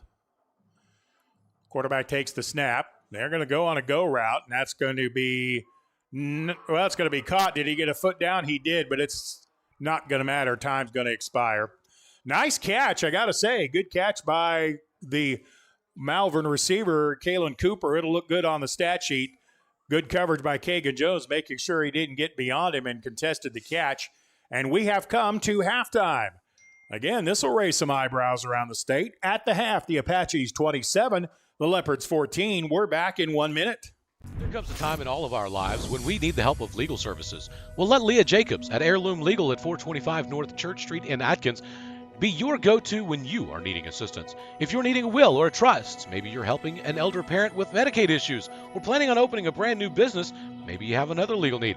Jacobs can help you plan your next step. That's Heirloom Legal, helping families build and protect their legacy through estate, elder, and business planning. Call 501-819-2553, and walk-ins are welcome. During the Great Depression, nothing came easy. But with just 5 cents, an old truck, and a load of hay, John Tyson and his family found a way to deliver quality chicken to other hardworking people. Today, Tyson continues to find new ways to help put a chicken in every pod. Because people deserve farm-raised chicken of the highest quality. At Tyson, we remain committed to this simple promise: to always keep it real. To always keep it Tyson. It's so hot, you're gonna think my prices look like a mirage. Wrong. The prices on these trucks are the lowest prices ever. My trucks look different. Drink plenty of water and wipe your eyes. You're not gonna believe these prices. Go to D3 Auto Sales on Facebook right now. Not sure you could have drawn up the first half any better if you're an Apache fan. Pottsville leads the Leopards on the Leopards' home field, 27-14. Boy, the way this game started, you thought Malvern was just going to really run out to a big lead. They initially took the ball on a 9-play, 52-yard touchdown march. The touchdown coming on a 3-yard touchdown run by Tavian Clegg. The point-after touchdown was booted through by Vincent Brewer, and the score was 7-0 with 8:47 left to go in the first. However, the Apaches quick to answer. Pottsville went on an 8-play, 56-yard touchdown march. The last of it coming on a 1-yard touchdown run out of the dead tee by Landon McNeely. Point after sailed wide to the right, so with 5:58 left to go in the first, the score was 7-6 Malvern. On the ensuing play, after the kickoff, Malvern fumbled the football. Landon McNeely came up with the recovery at the 47-yard line. And the Apaches able to move it into the end zone for the touchdown on a 6-play, 47-yard drive. In the drive, Miller Mahan, the Apache quarterback, got injured on a play where he was sprinting for the end zone. Into the game comes sophomore Court Johnson, who immediately throws a touchdown pass to Landon McNeely. Point after kick was good, and Pottsville took a 13-7 lead. The Apache defense held on the next time. Pottsville got the ball back at the 42-yard line. The Apaches moved it into the end zone after a couple of penalties, especially a big one on a 4th down. And the Apaches went on a 12-play, 44-yard touchdown drive. A pass again from Court Johnson to Landon McNeely for the touchdown, this time from 7 yards out. Add the point after. Pottsville would score one more time in the half after getting a stop on defense. And once again, it was Court Johnson to Landon McNeely. This side, same play, but on the opposite side of the field. On a 5-play, 45-yard drive, the point after by Nelson Velasquez was good. Pottsville led it 27-7. Malvern not done yet. You don't expect them to go anywhere. They got the ball back at their own 41-yard line. It took them 11 plays to cover the 59 yards. The touchdown coming on a run by the running back Tavian Clegg. Point after touchdown was good. And that made the score at the half. Pottsville 27, the Leopards 14. Jim, your thoughts on that half? Steve, it's just been one of those games where we needed to play our best game of the year, and we have done that the first half of play. Up 2 scores, 27-14 at halftime. I think we would all accept that. And but we get the ball back to start the third quarter. We need to score. We need another score there, and then I think we can maybe just play good defense. And who knows how this ball game is going to end? But I like the way Pottsville's playing tonight. Ozark in the first round running into a buzzsaw. They're trailing their game against Arkadelphia 43-6. I'm glad we didn't go to Badger Country tonight. Let's see some other scores coming in. The Elkins Elks already in the sportsmanship rule, leading Genoa Central 38-0. That game is underway. Clinton there taking on Gosnell. Speaking of sportsmanship rules, that is already in the sportsmanship rule as the Jackets lead Gosnell 35-0. Again, those scores are all at the half. So who might the winner of this game face next time around? The Highland game is who we are looking for a score on. Highland trails Ashdown. An interesting score here. Ashdown leads at 7-2. I guess Highland got a couple of RBIs from Ozzie Smith or something, but that game going to halftime at 7-2. That's who the winner of this ball game would take on. And it's possible if Pottsville holds on to this lead and claims the victory, they might host next week. Yeah, Steve, how about that? All right, we are at halftime at Leopard Stadium. Pottsville leading the Leopards 27-14. I'm Stephen Glenn for my broadcast partner Jim Huffman. We'll be back with second half action. So long for just a little while.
Welcome back to Leopard Stadium. We're at David Alpe Field in Malvern, where the Pottsville Apaches at half lead the Leopards 27-14. Yes, you heard me correct. Pottsville 27, Malvern 14. You never thought this would be the problem at halftime for Pottsville, but you have to convince your team the score is 0-0. You have to get their intensity back. Looked like they might have let down just a little bit on that last Malvern drive, because that drive was nothing more than Tavy and Clegg up the middle, and up the middle again. And the Malvern offensive line really kind of controlled things that time. So Pottsville's got to be more than a little bit careful there. The Apaches do get the football. Well, I say that assuming Malvern does an onside kick. Pottsville will be in formation to receive the kick to begin quarter number 3. It does not appear that Miller Mahan will be back in this game. He was carried off the field on Coach Rust's shoulders, so he pretty obviously could not put any weight on that leg. So as Brother Jim Huffman joins me here, I would not expect to see Miller back, would you? No, I think Miller's done for this evening, and we do hope it is something that is treatable. If the score continues here, and we play lights out football, and hopefully next week he'll be able to be back. But it does look like he's done for tonight. Of course, we saw that he wasn't able to play in the Clinton ball game and then was back the next week. So Cross your fingers on that one. We'll come back and get this second half underway in Malvern after this 1-minute timeout. The Apaches lead it 27-14. During the Great Depression, nothing came easy. But with just 5 cents, an old truck, and a load of hay, John Tyson and his family found a way to deliver quality chicken to other hardworking people. Today, Tyson continues to find new ways to help put a chicken in every pot. Because people deserve farm-raised chicken of the highest quality. At Tyson, we remain committed to this simple promise: to always keep it real, to always keep it Tyson. Just like the Apaches, I am here to help you score big. Regardless if you are buying or selling, I'll guide you every step of the way. You can call me at 479-970-5079 and we'll connect the dots on getting you where you are trying to go. Speaking of going, let's go Apaches! Pottsville Apaches lead this game 27-14. Boy, we hope that missed extra point doesn't come back to haunt us a little bit either. There are so many things that could still bite the Apaches. This game is far from over. In fact, I suspect that the Pottsville coaching staff probably addressed their team like they were the team down 27-14 to try to get the team's intensity cranked back up again. Yeah, and Steve, right now you got the seniors out there talking to this football team and saying, guys, let's finish. Let's finish. You won the first quarter. You won the second quarter. Starting quarterback went down, but we won the first quarter, second quarter on the road against the number 2 seed. Guys, we got to keep it going. And we get the ball back to start the third quarter. Steve, it's imperative that we establish the drive and get down and get some points. It's going to be imperative that the Apache offensive line kind of reestablish some dominance there, open up some holes for Court Johnson and for Trip Price to run through. Landon McNeely played the half of his career in that first half. 3 touchdown catches, 1 fumble recovery to set up a touchdown. Can't do much more to win than that, can you? No, Steve, you can. And I'm telling you, he knows that being a senior, being a leader on this football team, when his quarterback went down, I saw him go to the sideline, say something to Mahan, and he has put this team on his back. Again, it will be Malvern lining up in kick formation. The kickoff brought to you by Tyler Riley of River Valley Realty. But watch out for the short kick. In fact, the Apaches have 1, 2, 3, 4, 5, 6, 7, 8 guys lined up very close to the line of scrimmage. Steve, I want to give a shout-out to Sandy and Chris Alexander. They're faithful fans that's watching tonight. And, guys, keep rooting for these Apaches. We got to win this one. All right, Alan Cervantes will kick the ball off his run-up. They do kick it deep. It's going to be fielded on the run at the 20-yard line with speed across the 30, cutting right to the 35, the 37-yard line. That was Keaton Ashmore on the return. Boy, he had to run a long way to grab that football. That was a good play just to get it and get plus yards. Yeah, you talk about some of these younger guys. Keaton is one of these guys that, Steve, man, he's a football player too. He has football IQ, and he has football agility and athleticism, and he's exciting to see when he catches the ball. We believe Court Johnson will be back at quarterback. That's correct. Trip Price in the backfield. McNeely lined up at a tight end spot. 2 wideouts. 1st and 10, Pottsville from their 26. Give it to Trip Price. Has running room straight ahead across the 40 to the 41-yard line. That's the kind of blocking you'd like to see more out of the Apache offensive line.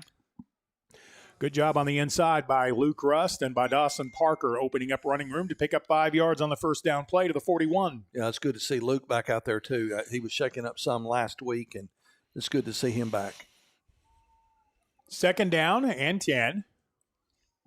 It's interesting. Malvern shows a 3-man front, then they walk up a big defensive end to make up the 4th spot. And I'm not kidding about big. I bet he goes 6'6" or 6'7". 2nd down and 5. That's Court Johnson keeping it. He's going to be spun down for a loss on the play. Probably should have went with his first intuition and given it off. Yeah. Didn't look like they picked up Trip Price. Johnson with the keeper. He's going to lose 2 yards on the play. It's going to bring up 3rd down and long. Yeah, that was that big number 43 you were talking about for Malvern on that tackle. Yeah, that's Brayson Mitchell. He is a big man, and I do mean man. He is a man out there on that football field for sure. Loss is back to the 40-yard line. Pottsville's not had a lot of success on the option in this ball game. The Leopards have played it very well. 3rd down and about 6. Keegan Jones comes in motion. They're going to give it to him on the flank, on the fullback reverse. Makes one man miss crossing the 41 to the 42-yard line. Good play across the way by Malvern to make the stop just about the time he was going to get open field. Going to be 4th and 4, and I think you probably punted here. Although if you were going to fake a punt, just saying. Yeah, just saying. This might be the position in the field you would do so. Well, and Malvern, I think, is thinking the same thing we are. Yeah. They got 10 men with about 10 yards of the line of scrimmage. They only have one man back. Colby Stevenson is the punter for the Apaches. Stevenson takes the good snap, runs into it. Low line drive kick, but away from the Malvern return man. And it's going to end up being a good boot after taking an Apache bounce. Looks like going to mark it down at about the 16.5-yard line. So a good kick by Colby Stevenson. Well, not the offensive drive you wanted for the Apaches. Let's see what the defense can do. Well, defense needs to stop, Steve, and that was one of the things we talked about. The last series, the Leopards had the football. They were able to take it the length of the field and score. And we got to do a better job in that big defensive line stopping the running back. Well, I would sure think Malvern will start things off here early on with a heavy dose of Tavion Clegg right up the middle, because that's where they had all sorts of success on that last drive. Pottsville showing a 4-man front. Malachi Brownlee right in the middle of things. Yep, here comes Clegg right up the middle. Has some running room, but not like he had on that last drive. Going to get across the 20 to the 22-yard line. Still picking up good yardage. Got about 4 on the play. 2nd down and 6. Malvern making some substitutions here. Very late. Okay, I want to do a quick count here. They do only have 11 on the field. 2nd down coming for the Cats. 2nd down and 6. Kind of an offset I formation. And they're going to throw it to the back coming out of the backfield. It's going to be complete. Jujuniel makes one man miss, gets across the 35 to the 37-yard line. That's a play we've not seen tonight. They executed well. Slayton Graham makes the stop, but not until it is a 1st down for the Leopards. Yeah, that was a good executed play and was enough to pick up the 1st down. Graham did a good job in pursuit, making the tackle for the Apaches. 1st and 10, Leopards at their own 36. We're just underway in quarter number 3. Pottsville with a 27-14 lead over the Cats. Kalen Cooper goes wide to the left. He's got single coverage if they want to take a shot. Power wing to the right side. They're going to give it on the reverse, and Pottsville played that very, very well. Tackle right at the line of scrimmage. Good play by the Apaches. Gavin Surrett He read that all the way and stopped the Cat running back, Devon Uniel, for a loss of a yard on the play back to the 35. Yeah, good job by number 34, Surratt.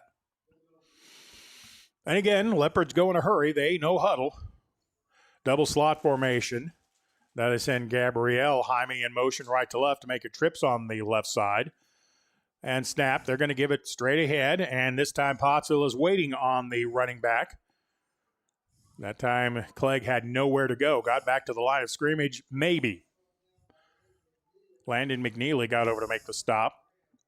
He played it very well and just kind of shed his blocker and made the tackle right at the 35-yard line. No gain. Yeah, look for a screen pass or something along those lines. They do like the flanker screen. They ran it a bunch against the Badgers. You do have a double slot formation. Quarterback is Bishop Allen. Now they bring a man in motion. Yeah, watch the flanker screen here. Now they're going to go down the field with it. Pass over the middle is going to be complete at midfield and into Apache territory. The pass completion to Louis Jaime. He's tackled by the Apache defender, but that's going to be a first down across midfield to the Apache 48. Just a well-executed play that time by Bishop to that receiver, Steve. Huey did a nice job of getting into the seam of the Apache zone defense to pick up the first down. Allen back to pass, rolling to the right. His pass is going to be overthrown at the 35-yard line. It was intended for Louis Jaime again. That would have taken a perfect pass. Good coverage by the zone that time. Yeah, it was Eli Morris back in coverage for the Apaches, and good job, Eli. 2nd down and 10 for Malvern. 7 minutes to go in the third. Pottsville 27, Leopards 14. Make an adjustment on the change. Now they've got it where they want it. Trips to the right side. One wide out to the left. Quarterback Allen is going to give it to Clegg. He's going to cross the 45, maybe got to the 44, and then has stood up. They may not give him the 44. That time, the interior defensive line of Pottsville held their ground. Good play by Tripp Price coming up the field along with Mason Vick. Play is going to get to the 44-yard line, pick up a 4, 3rd and 6. 8th play of the drive coming. 2 wideouts on each side of the formation. Single back in the backfield is Clegg. Quarterback gets his call from the sideline.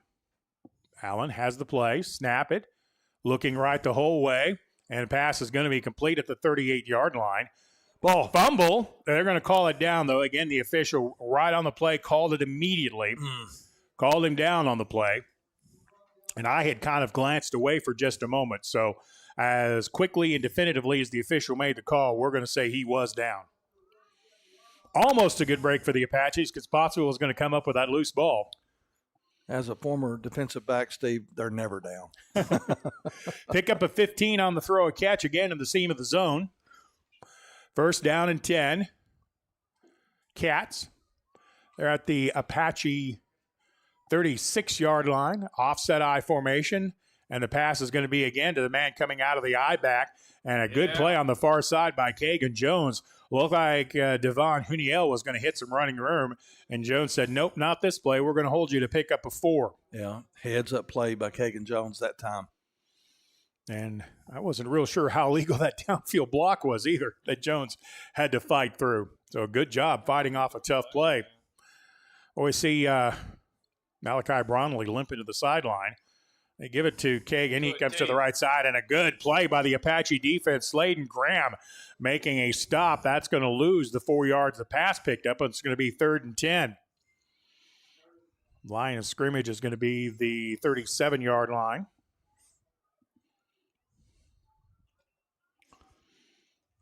Steve, I'd look for that pass again across the middle. Malvern lines up with trips to the right side. Now they bring a man into the backfield. That's going to be Devon Huniel. 2 wideouts to each side of the field. That they bring a motion man, I'm going to believe it's going to be a flanker screen. They don't. They're going to roll it to the right. It is going to be a screen, but Pottsville has it defended well. It was caught to the running back out of the backfield, Tavian Clegg. He picks up plus yardage to the 30-yard line. Did he get to the 30? No, he did not. That play did not pick up nearly what I thought it did. They're going to mark it down at the 33-yard line, pick up a 3, 4th down and 6. And I believe Malvern's going to go for this. Yeah, they're going to go for it. Their quarterback, Bishop, is getting the play from the sidelines, and here they go, Steve. Pottsville defense already has 2 stops on 4th down, but the Cats were successful on a 3rd 4th down try. A running back, Clegg, in the backfield. Allen back to pass. He's got wide open field up the middle. Pottsville did not play the middle very well. Clegg's going to be driven out of bounds on the far sideline. Quarterback draw, and boy, he saw the middle of the field just part wide open. Man, it did, Steve. I thought Moses was on that field when that middle opened up. My goodness. Pickup is going to be all the way down to the 9-yard line. 24-yard gain on the 4th down play on a quarterback draw. Ouch. The ball is slightly inside the 10, so it's 1st and goal, Leopards. Pottsville with a 27-14 lead. Give it to Clegg in the backfield. Starts up the middle, cuts left, gets inside the 5 to the 4-yard line. He's just hard to stop. Pick up a 5 on the play, but again, Malvern going right up the middle. That's where they've done most of their damage tonight. Just power football, Steve, as you said, but Clegg reminds me a little bit of Miller Mahan running the ball. It's hard to find a handle on Clegg. Clegg has got a nice combination of power and speed. If he were just a little bit bigger, you might be looking at a major college recruit. He's that good. 2nd and goal to go from the 7 for the Leopards. Shotgun formation. They're going to give it to Clegg again, and he's this time going to be met right at the exchange. Good play by the Apaches. Caleb Stansel. That's going to be a loss of 2, maybe 3 on the play, back to the 8-yard line. 3rd and goal to go. Stansel fought off a blocker there, held his ground, and made a good form tackle on the best running back the Leopards have. So what does Malvern have in the playbook for this? 3rd and goal to go. Yeah, I'd say look out for a screen again, Steve. Maybe Clegg in the backfield.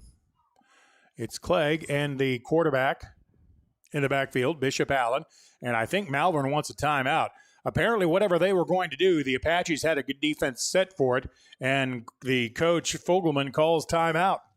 2:36 left to go in the 3rd quarter. Pottsville 27, Leopards 14, back in 30 seconds. There comes a time in all of our lives when we need the help of legal services. Well, let Leah Jacobs at Heirloom Legal at 425 North Church Street in Atkins be your go-to when you are needing assistance. If you're needing a will or a trust, maybe you're helping an elder parent with Medicaid issues, or planning on opening a brand new business, maybe you have another legal need. Jacobs can help you plan your next step. That's Heirloom Legal, helping families build and protect their legacy through estate, elder, and business planning. Call 501-819-2553, and walk-ins are welcome.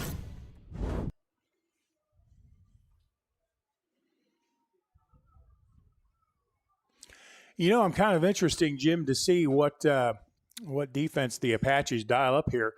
Either one thing they haven't done tonight is come with an all-out blitz. I wonder if this would be an interesting time for it on 3rd and goal. Motion man comes in motion, and we're going to have a false start. I saw that one. In fact, I think it was the center who forgot the snap count. I think he did, Steve. So that's going to move Malvern back 5 more yards. Still with his high-powered offense.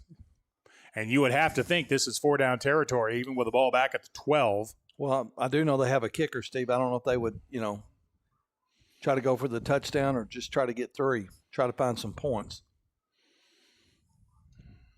This quarterback, Bishop Allen, is very accurate with the football, but this close, I think you can go back to man-to-man coverage.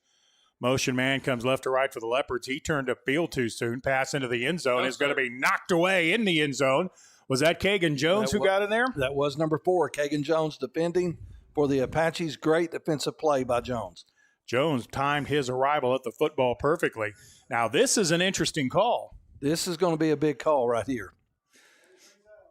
4th down, what do you do? Well, let's see. Your quarterback staying on the field. Yeah, the quarterback's staying on the field, sir. The call is to go for it here because even if you don't get it, you give Pottsville a long field, but boy, the Apaches would have some momentum here if they could get it. Bishop Allen, the quarterback, motion man left to right. Now Pottsville does bring the blitz over the middle. Intercepted by the Apaches. Interception by Kai Mahan. That was a Tampa 2 coverage played perfectly. Yeah, and number 2, or was it number 2 with the pick? Yeah. Yeah. It was Kai Mahan. Yeah. Kai Mahan with the pick, and Steve, and smart play. He goes down in the he don't try to run it out of the end zone. He goes down, so we get the ball on the 20-yard line. Good coverage by the Apaches. That may be the first time they've showed what I call a Tampa 2, where you drop a guy in the middle of the four-man zone, and a good job by the Apaches. What a play by Mahan to hold on fourth down. Now you need a nice, long, grinded-out drive through the Apaches. They started 1st and 10 at their own 20. Court Johnson in at quarterback, looking left the whole way, now looking right. He's going to pass complete to the man who came in motion and bringing the ball up the field across the 18 to the 19-yard line. That play was very slow in developing. It was, and I don't know if he even got back to the line of scrimmage. No, I don't think so. Now, they gave him the line of scrimmage. That play may work, but it's got to unfold a lot quicker than that. They gave that speedy Malvern defense way too much time to adjust. You know, one of the things that I was told Malvern doesn't do very well is cover crossing routes. I don't know that we have run many, but I don't know that you have the trust in the quarterback to throw it, because that throw's got to be perfect. And they pitch it. Sweet man coming to the near side across the 28 to the 29-yard line. Late penalty flag comes flying in. Nice run by Kagan Jones, but what's the penalty going to be? It looks like it's going to be on Pottsville. It is. And the penalty was well behind the play. I'm not saying it wasn't a penalty. It was just unnecessary.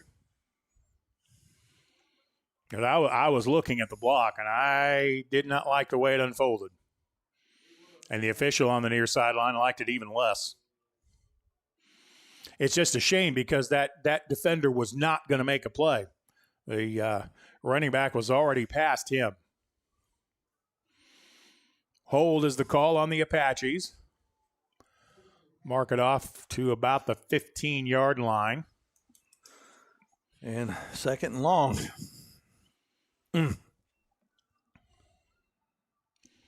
Slots on both sides of the field. Court Johnson in the shotgun. Quick snap. Screen coming. It's going to be overthrown. Malvern grabbed the football, but the ball hit the ground. 3 officials saw it. Yeah. Well, once again, that play just takes too long. Hit that play quickly, and you've got plus yards.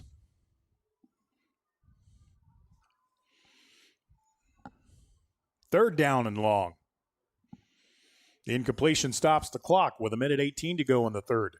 27-14, Pottsville with the lead. The Apache defense just came up with a stop on 4th and goal to go. The offense desperately needs a first down. Wideout goes wide to the right. Malvern showing blitz. And did they step into the neutral zone? Nope, Pottsville moved too quickly to try to adjust to the blitz. Pottsville's unraveling here a little bit, Brother Jim. Well, they are, Steve, and we just got to keep our demeanor. I don't know what play we've got for 3rd and forever, but ball is moved back to the 10-yard line. Yeah, as Justin Smith said, 3rd and 20. You got to get it out to the 30 for a first down. Pottsville's not had just a whole lot of luck getting guys in open field either. I don't think we have any plays this long except maybe one to Landon McNeely, and most of that came on the run after the catch. Well, the skinny post will be there on this play. Trip Price in the backfield. Johnson back to pass, and I think we moved too soon again. Oh, Steve, it was there. Oh, goodness, it was there. Yep, they were running Landon McNeely right up the middle. Nobody covered him. Unfortunately, Pottsville jumps again. That'll move it back to the 5-yard line. Yeah, Steve, these are the penalties that we talked about. You got to play penalty-free football against a team like Malvern. Yep, team ranked higher than you are at their place. You need to play mistake-free football. Pottsville did in the first half. Not so much here. 3rd down and really long. 3rd and 25. Pottsville gets this one off in the end zone. Johnson, he's going to throw it up for grabs, and this is going to be knocked away and falls incomplete. Battle for the football, and a good job by the Apaches. Colby Stevenson, he basically out-wrestled a Leopard potential interception, and that pass may have been tipped. Yeah. It's going to be 4th down and a bunch. Yeah, we need Colby to get a good punt off here, but look for the jailbreak there by the Leopards. Yeah, I would think, because even if you pick up a running into the kicker call, I don't know that it would be a first down. You almost have nothing to lose here, although they're setting up a return. They're basically rushing 5 guys. Stevenson gets the ball, gets a kick off. It's going to be high. It's going to hit, take an Apache bounce at the 35, roll out of bounds at the 38-yard line, and the Leopards are going to have a short field. Though the Apache defense got a stop last time, you would really like to have seen a first down there for the offense, but it wasn't meant to be. 58 seconds left to go in the third quarter. Malvern takes over, 1st and 10. Where'd they mark that out of bounds at? The 37? Yep. Last time Malvern had the football, they had a 16-play drive, but came away empty-handed on the interception in the end zone. I would expect you're going to see a heavy dose of Tavian Clegg up the middle. Trips to the left, one wide out to the right. Look, they give it to Clegg, and he's going up the middle with success again. He's going to get across the 25 to the 20-yard line. Defensive line of Malvern really opening up a big hole there for a pickup of 17. And, Steve, that's the horse they're going to drive or ride right now. Mm-hmm. And, man, you got to get that guy tackled. Got to get him to the ground. You dance with the one who brung you. They're going to give it to Clegg, and he's going to go up the middle again with running room inside the 18 to the 17-yard line. Tackle made by Malachi Brownlee, but it's 7 yards down the field. Ball is going to be at the 17-yard line from the 25. And this time the quarterback pulls it. He's going to try to turn the corner. Pottsville defends that very well. Good job on the outside by Kagan Jones. Short gain, if any, on the play, and that's going to, or they're going to say he got a first down. Oh, wow. Okay. My mistake. Ball still at the 17-yard line, but now it's a first down. I must have had something wrong on my sheet last time. And we're out of the third quarter. I'm wondering if the officials, we're going to stop it now. So after 3, Pottsville leads it 27-14. We're back after this 1-minute timeout. It's so hot, you're going to think my prices look like a mirage. Wrong. The prices on these trucks are the lowest prices ever. My trucks look different. Drink plenty of water and wipe your eyes. You're not going to believe these prices. Go to D3 Auto Sales on Facebook right now. During the Great Depression, nothing came easy. But with just 5 cents, an old truck, and a load of hay, John Tyson and his family found a way to deliver quality chicken to other hardworking people. Today, Tyson continues to find new ways to help put a chicken in every pot. Because people deserve farm-raised chicken of the highest quality. At Tyson, we remain committed to this simple promise: to always keep it real, to always keep it Tyson. Well, I can tell you that both teams are tired because I don't see anybody jogging down the field. As we get ready for the fourth quarter, this has been a very hard-hitting football game by both teams. The Apaches lost their starting quarterback, Mahan, in the opening quarter. They have still managed to take a 27-14 lead to the fourth quarter. If I'd have told you beforehand the third quarter was going to be scoreless, you'd have taken it, wouldn't you? Yep, and we'll take a scoreless fourth quarter, Steve. 1st and 10 out of a shotgun. This time they're going to give it to a different running back. That's going to be Elijah Hinton. Hinton fights his way inside the 5 to the 4-yard line. It was a different running back, but the same play going right up the middle.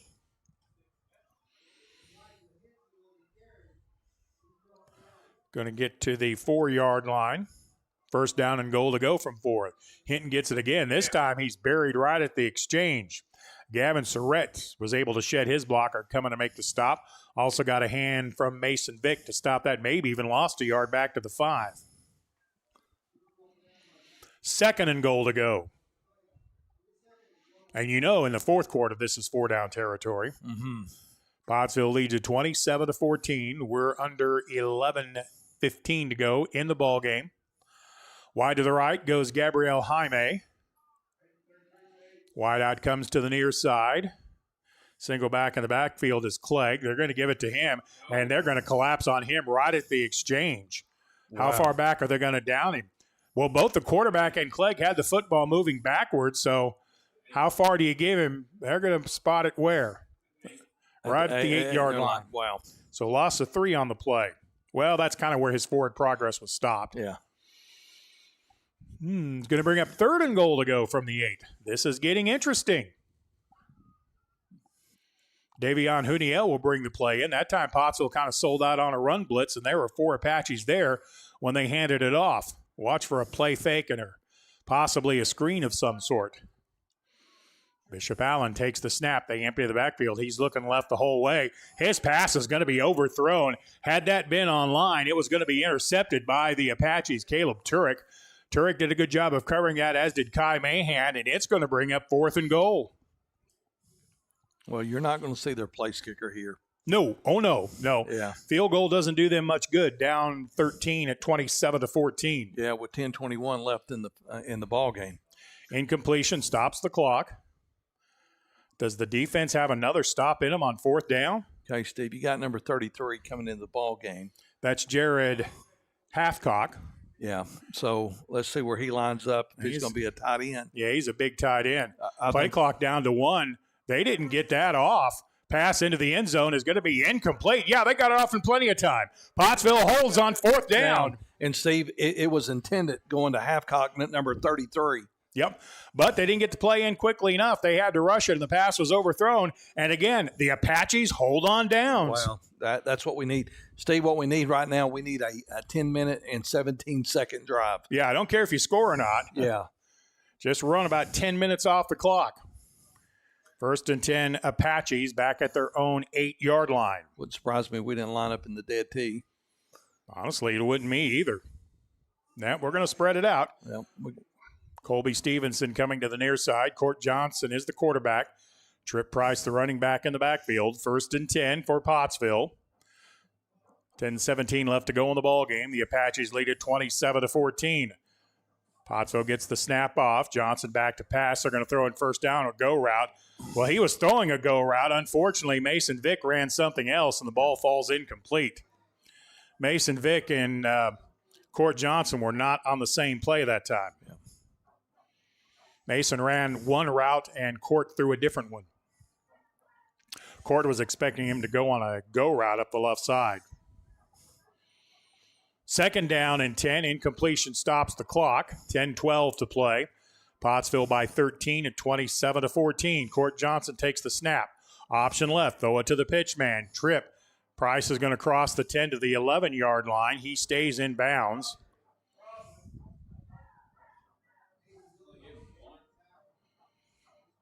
We got somebody cramping, Steve. It might be Price. Yeah, they're going to mark him down at the 10-yard line, so pickup of 2. Yeah. Trip Price does get to the sideline. I assume you move Mason Vick into the running back spot. Well, you got number 25, Caleb Stansel, going in. Okay, Caleb Stansel ran the ball nicely in the last game. 3rd down and 8 for the Apaches. Clock is running again with 9:50 left to go. Apaches 27, Leopards 14 in what has been a scoreless second half. Stansel is behind the quarterback, Court Johnson, on the 3rd and long. Stansel takes the handoff across the 12 to the 13-yard line, but that's going to be well short of 1st down yardage. And Malvern has figured out that the Apache offense right now just does not have the timing to complete passes. They are completely selling out on the run. Well, we need a good punt here. Ball is at the 14-yard line, 4th down and 5. Colby Stevenson is the kicker. Leopards put 2 men back for the return. And I don't have a number on one of the men back. Must be one of the freshmen they promoted. Stevenson gets the snap. Gets into the kick. But when he got into this one, going to be fielded at the 48-yard line. Return across midfield. Cutting to the outside at the 40. Now tackled at the 40-yard line. And what a big hit by the Apaches. Ashmore, as the Malvern running back changed direction, he got a face full of Ashmore and driven down at the 41-yard line. Well, Steve, our defense, man, they have played lights out this entire ball game, and, man, we need another stop here with 8 minutes and 50 seconds left in the ball game. You don't want them to get close. You don't want it to be a one possession game, especially with a team like Malvern. So we need a stop. Leopards will start the drive at the Apache 41. Pottsville leads 27-14. 8:50 left to go in the ball game. You don't want to give up the big play here. Out of the shotgun. Quarterback Allen takes the snap, fakes the give, rolls left.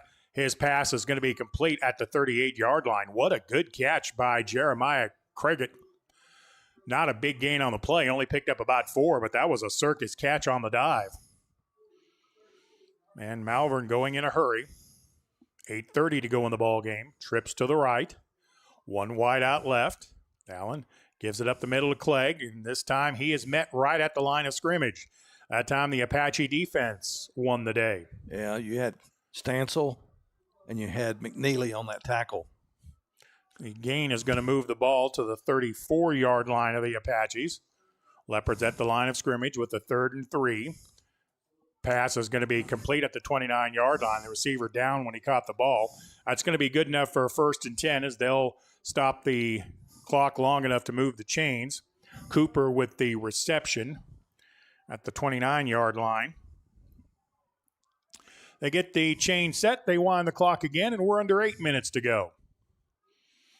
Shotgun formation. Pass to the right side is going to be complete. And a good job by the Apache secondary keeping the play in front of them.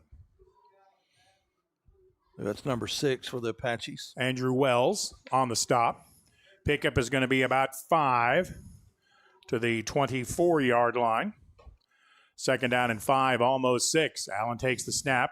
Clegg up the middle. There he goes again. And a touchdown saving tackle is going to be made by Kai Mahan at about the 10-yard line. Boy, I thought he was going to get in the end zone there. I did too. And Mahan got a paw on him and tripped him up. And good job by Kai. 1st down and goal to go from the 9. 7:22 to go in the ball game. Quarterback reads it to keep it, and he's going to be met right at the line of scrimmage and buried. Good play by Landon McNeely, playing the gap integrity. Quarterback that time, rather than giving it, Bishop Allen pulled to try to turn it upfield himself, and Landon McNeely stopped it for a loss of 2. Back to the 11-yard line, and we're under 7 minutes to go in the game. Yeah, Trip Price is back in the ball game for the Apaches. 27-14, Pottsville showing run blitz, then they step back out of it. They give it to Clegg up the middle, met at the 4, fights his way down to the 3-yard line, and it's going to bring up 3rd and goal to go from about the 3. That tackle made by Sladen Graham of the Apaches. 3rd and goal at the 3-yard line. 6:30 left to go in the game. Apaches by 13.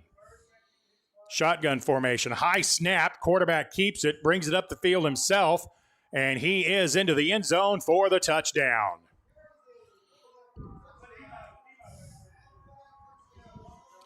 So an 8-play, 59-yard touchdown drive on the run, on the high snap. But what a good play by Bishop Allen.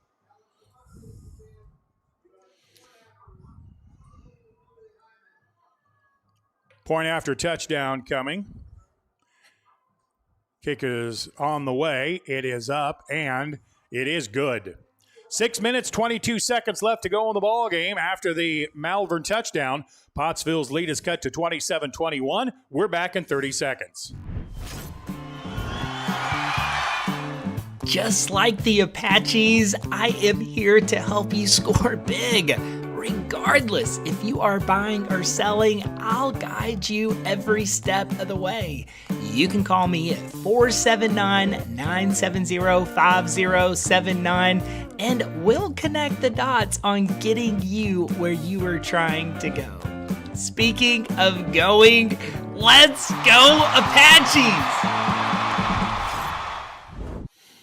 Well, you're a 6 minute and 20-second drive away from winning this ball game. Impressive drive by the Leopards. They move the ball 59 yards in 8 plays. The final 3 coming on the touchdown run on kind of a broken play.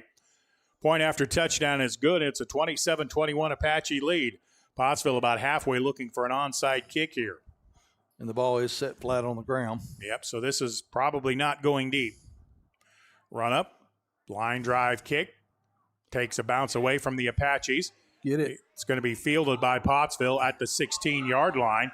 And then a hit, and Pottsville may have fumbled the ball. They did. Wow.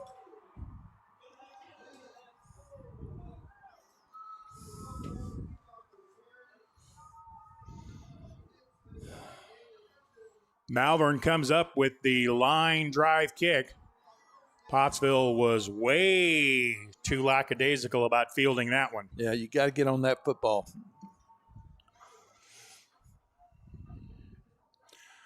So the Leopards, with the break that they made themselves, get the ball at the 16-yard line, 1st and 10. You have an extra ink pen over there? I just broke mine. Well, Steve, I saw pieces fly by, but I don't think I can salvage it.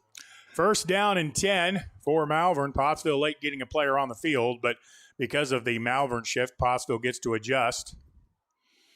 Offset I formation, or offset power formation. They give it to Clegg. He's going to turn the corner, cut back inside at the 10, gets inside the 10 to the 5-yard line. That's going to be a 1st down for the Leopards. 6:09 to go in the ball game. 27-21. Pottsville with the lead, but Malvern, after the big play on the kick, they're looking to take the lead. Again, out of the pistol formation.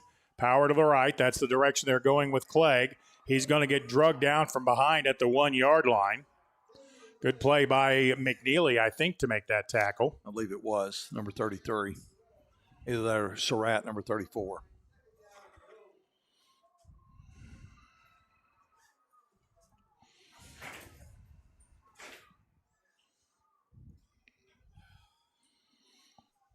.5:30 left to go in the game. 2nd and goal to go from the 2. I would imagine you're going to see Clegg again right up the middle. And he is into the end zone for the Leopard touchdown.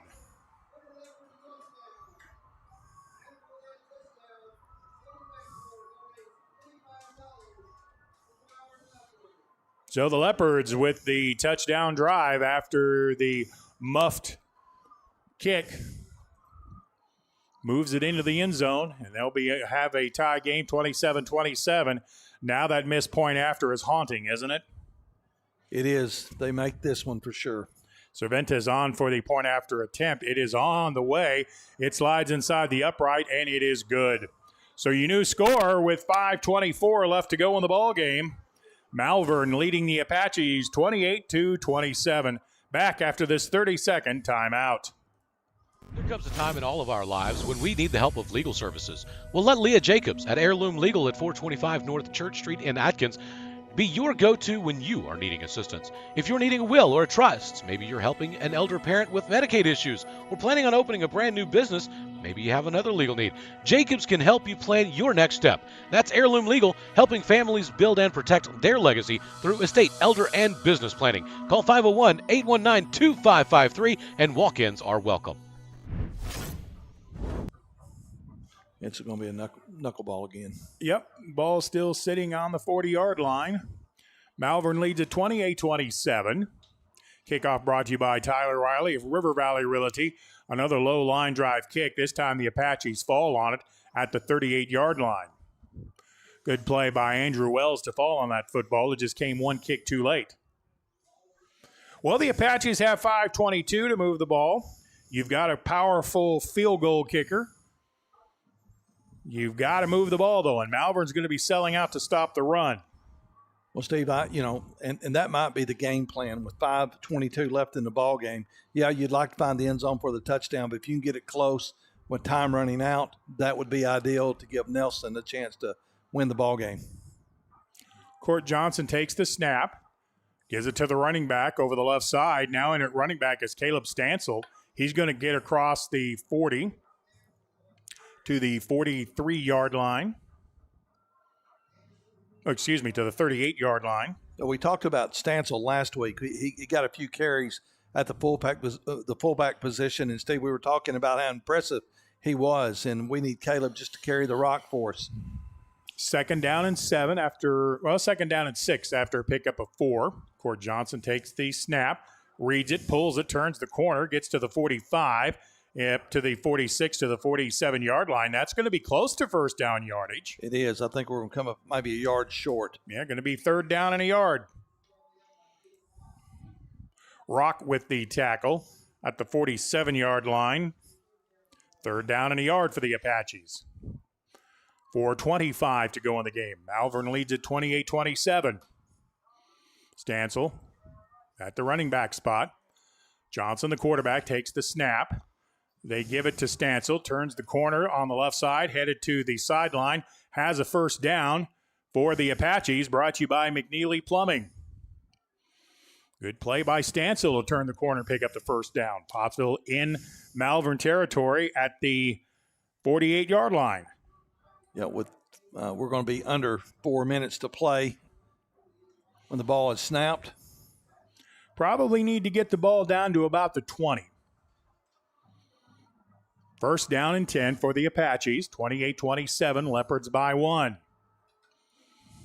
Give us to Stancil again. Good blocking. He goes over the right side with power, crosses the 45 to the 40, maybe to the 39-yard line, right at the middle part of the field. They're going to call him down at the 40-yard line, so pickup of 7. Yeah, good hard running, downhill running by number 25, Stancil. The Apaches do have 3 timeouts. 28-27, Leopards lead it by 1. Apaches with a second down and 2. Johnson takes the snap, gives it to Stancil. Stancil makes one man miss, still fighting for yards across the 40. Got back to the line of scrimmage and then maybe a half a yard more. Let's give him to the 38-yard line, or excuse me, to the 40-yard line, I should say. So no gain on the play. It's going to be third down and 2, and you know this is 4-down territory. Yeah, Stancil's shook up a little bit on the sideline there, Steve. So did you bring Tripp Price back into the game, I would assume, or Mason Vick? That's Mason Vick, isn't it? Well, you have Mason, but also I believe Price is in there too. Tripp Price is back in. Third down and 2 for the Apaches from the Malvern 40. Tripp Price takes the handoff. He gets to the 40 and no further. We're going to have a fourth down coming. And once again, that play just developed too slowly. It did. Loss of a yard on the play. Back to the 41-yard line. It's going to be fourth down and 2, almost 3. Here's the game, Jim, with 2:16 left to go. Yeah, ball game on one play, Steve, and this is it. And Malvern, you can hear them cheering. They need this stop, but we need the first down. Yeah, both sides of the stands up and cheering on the fourth down play. Motion man comes right to left. Mix up in the backfield. They're still going to get the pass off to Stevenson. He's going to move ahead. It's going to be close to first down yardage, but I think he's going to be short. It is going to be close. Where do they spot this? I absolutely cannot see. Now they're going to say he was short. Oh, wow. Ball is at the 38-yard line. Where do you have to get for the first down? The 38. Well, you measure that. First down marker across the way is at the 38. The officials mark the football at the 38. Are you? Measure that.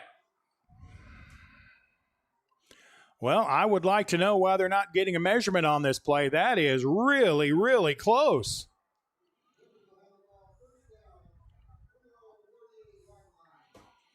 That may be a little bit short, but if it is, it's not much. Why do you not measure that? Well, in the grand scheme of things, it's probably not going to matter. A minute 52 left of the game. High snap. They give it to the running back, Clegg. He stopped right at the line of scrimmage. The Apaches do have 3 timeouts they could use. I'm not saying that last play was a first down, but that's close enough. You probably should have measured that, don't you think? Well, especially in playoff football, Steve. Loss of 4 on the play is going to move the ball back to the 35-yard line.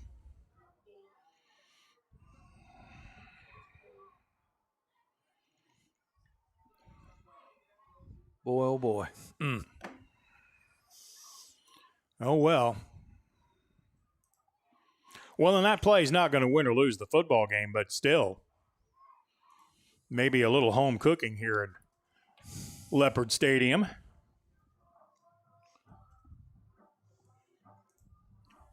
So timeout on the field. Second down and long coming. Pottsville has 2 timeouts left.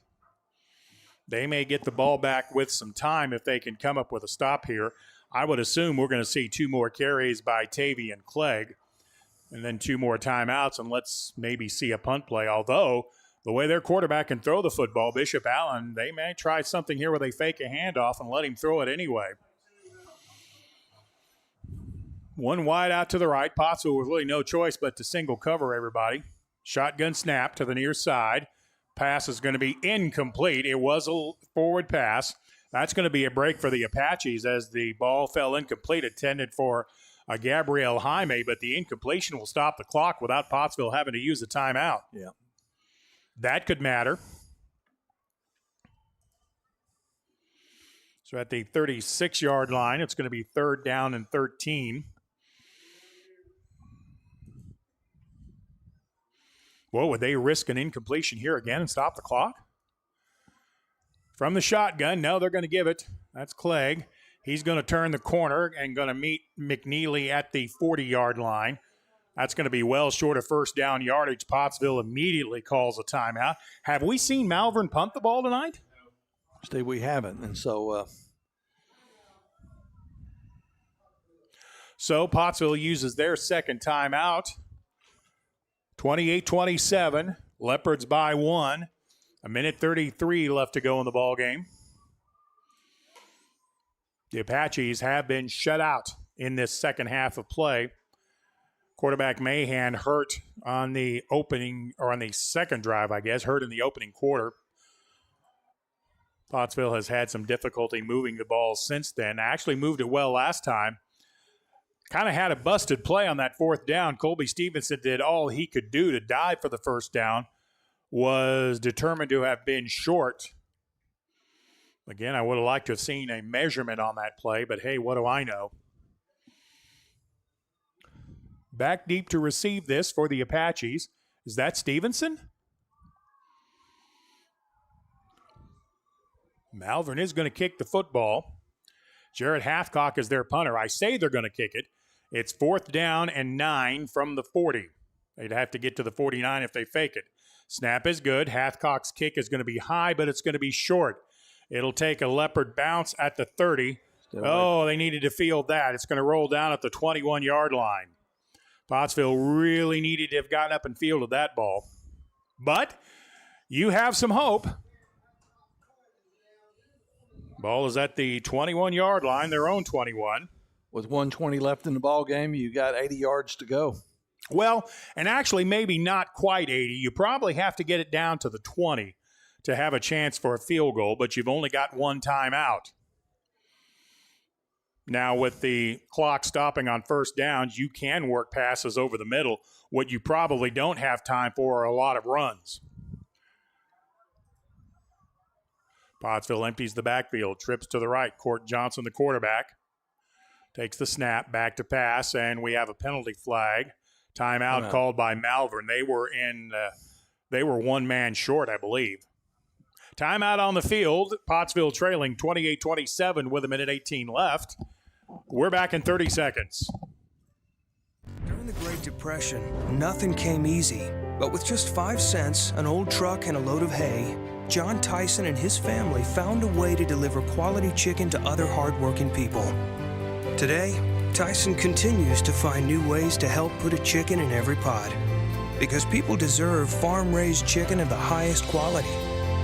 At Tyson, we remain committed to this simple promise: to always keep it real, to always keep it Tyson.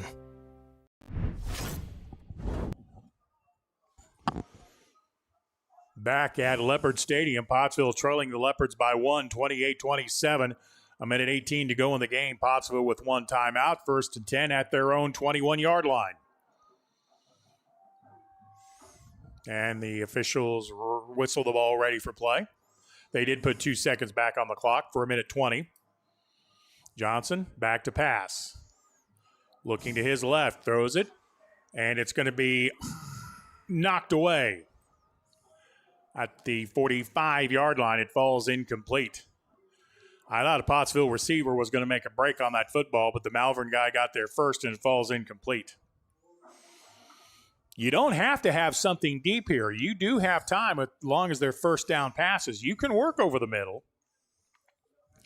But you got to make sure it's first down and you come running to the line of scrimmage.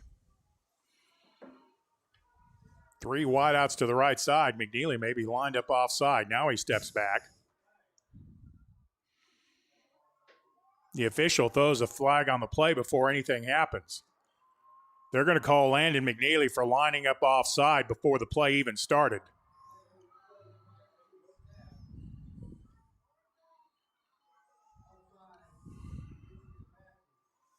Wow. Malvern getting a real break there. McNeely lined up, looked to the official on the near sideline, said, "Hey, am I okay?" And the official just threw a flag. I guess maybe he's had enough football for the night. So the ball's back at the 16-yard line, 2nd down and 15. Blitz coming, screen pass complete on the left side, across the 20 to the 25-yard line. And again, he got out of bounds to stop the clock. Caleb Turek with the reception. Nice pickup on the play, but Malvern will let us have all the 8-yard gains we want, probably. Although that play moved the clock down to 1:07.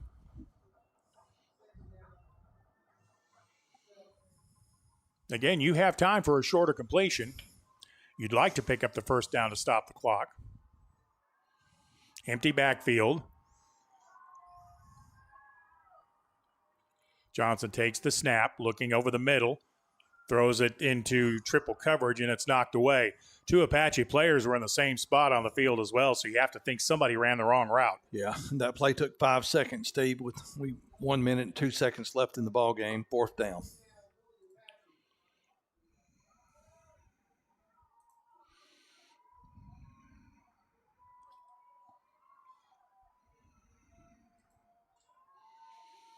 Mm-mm-mm.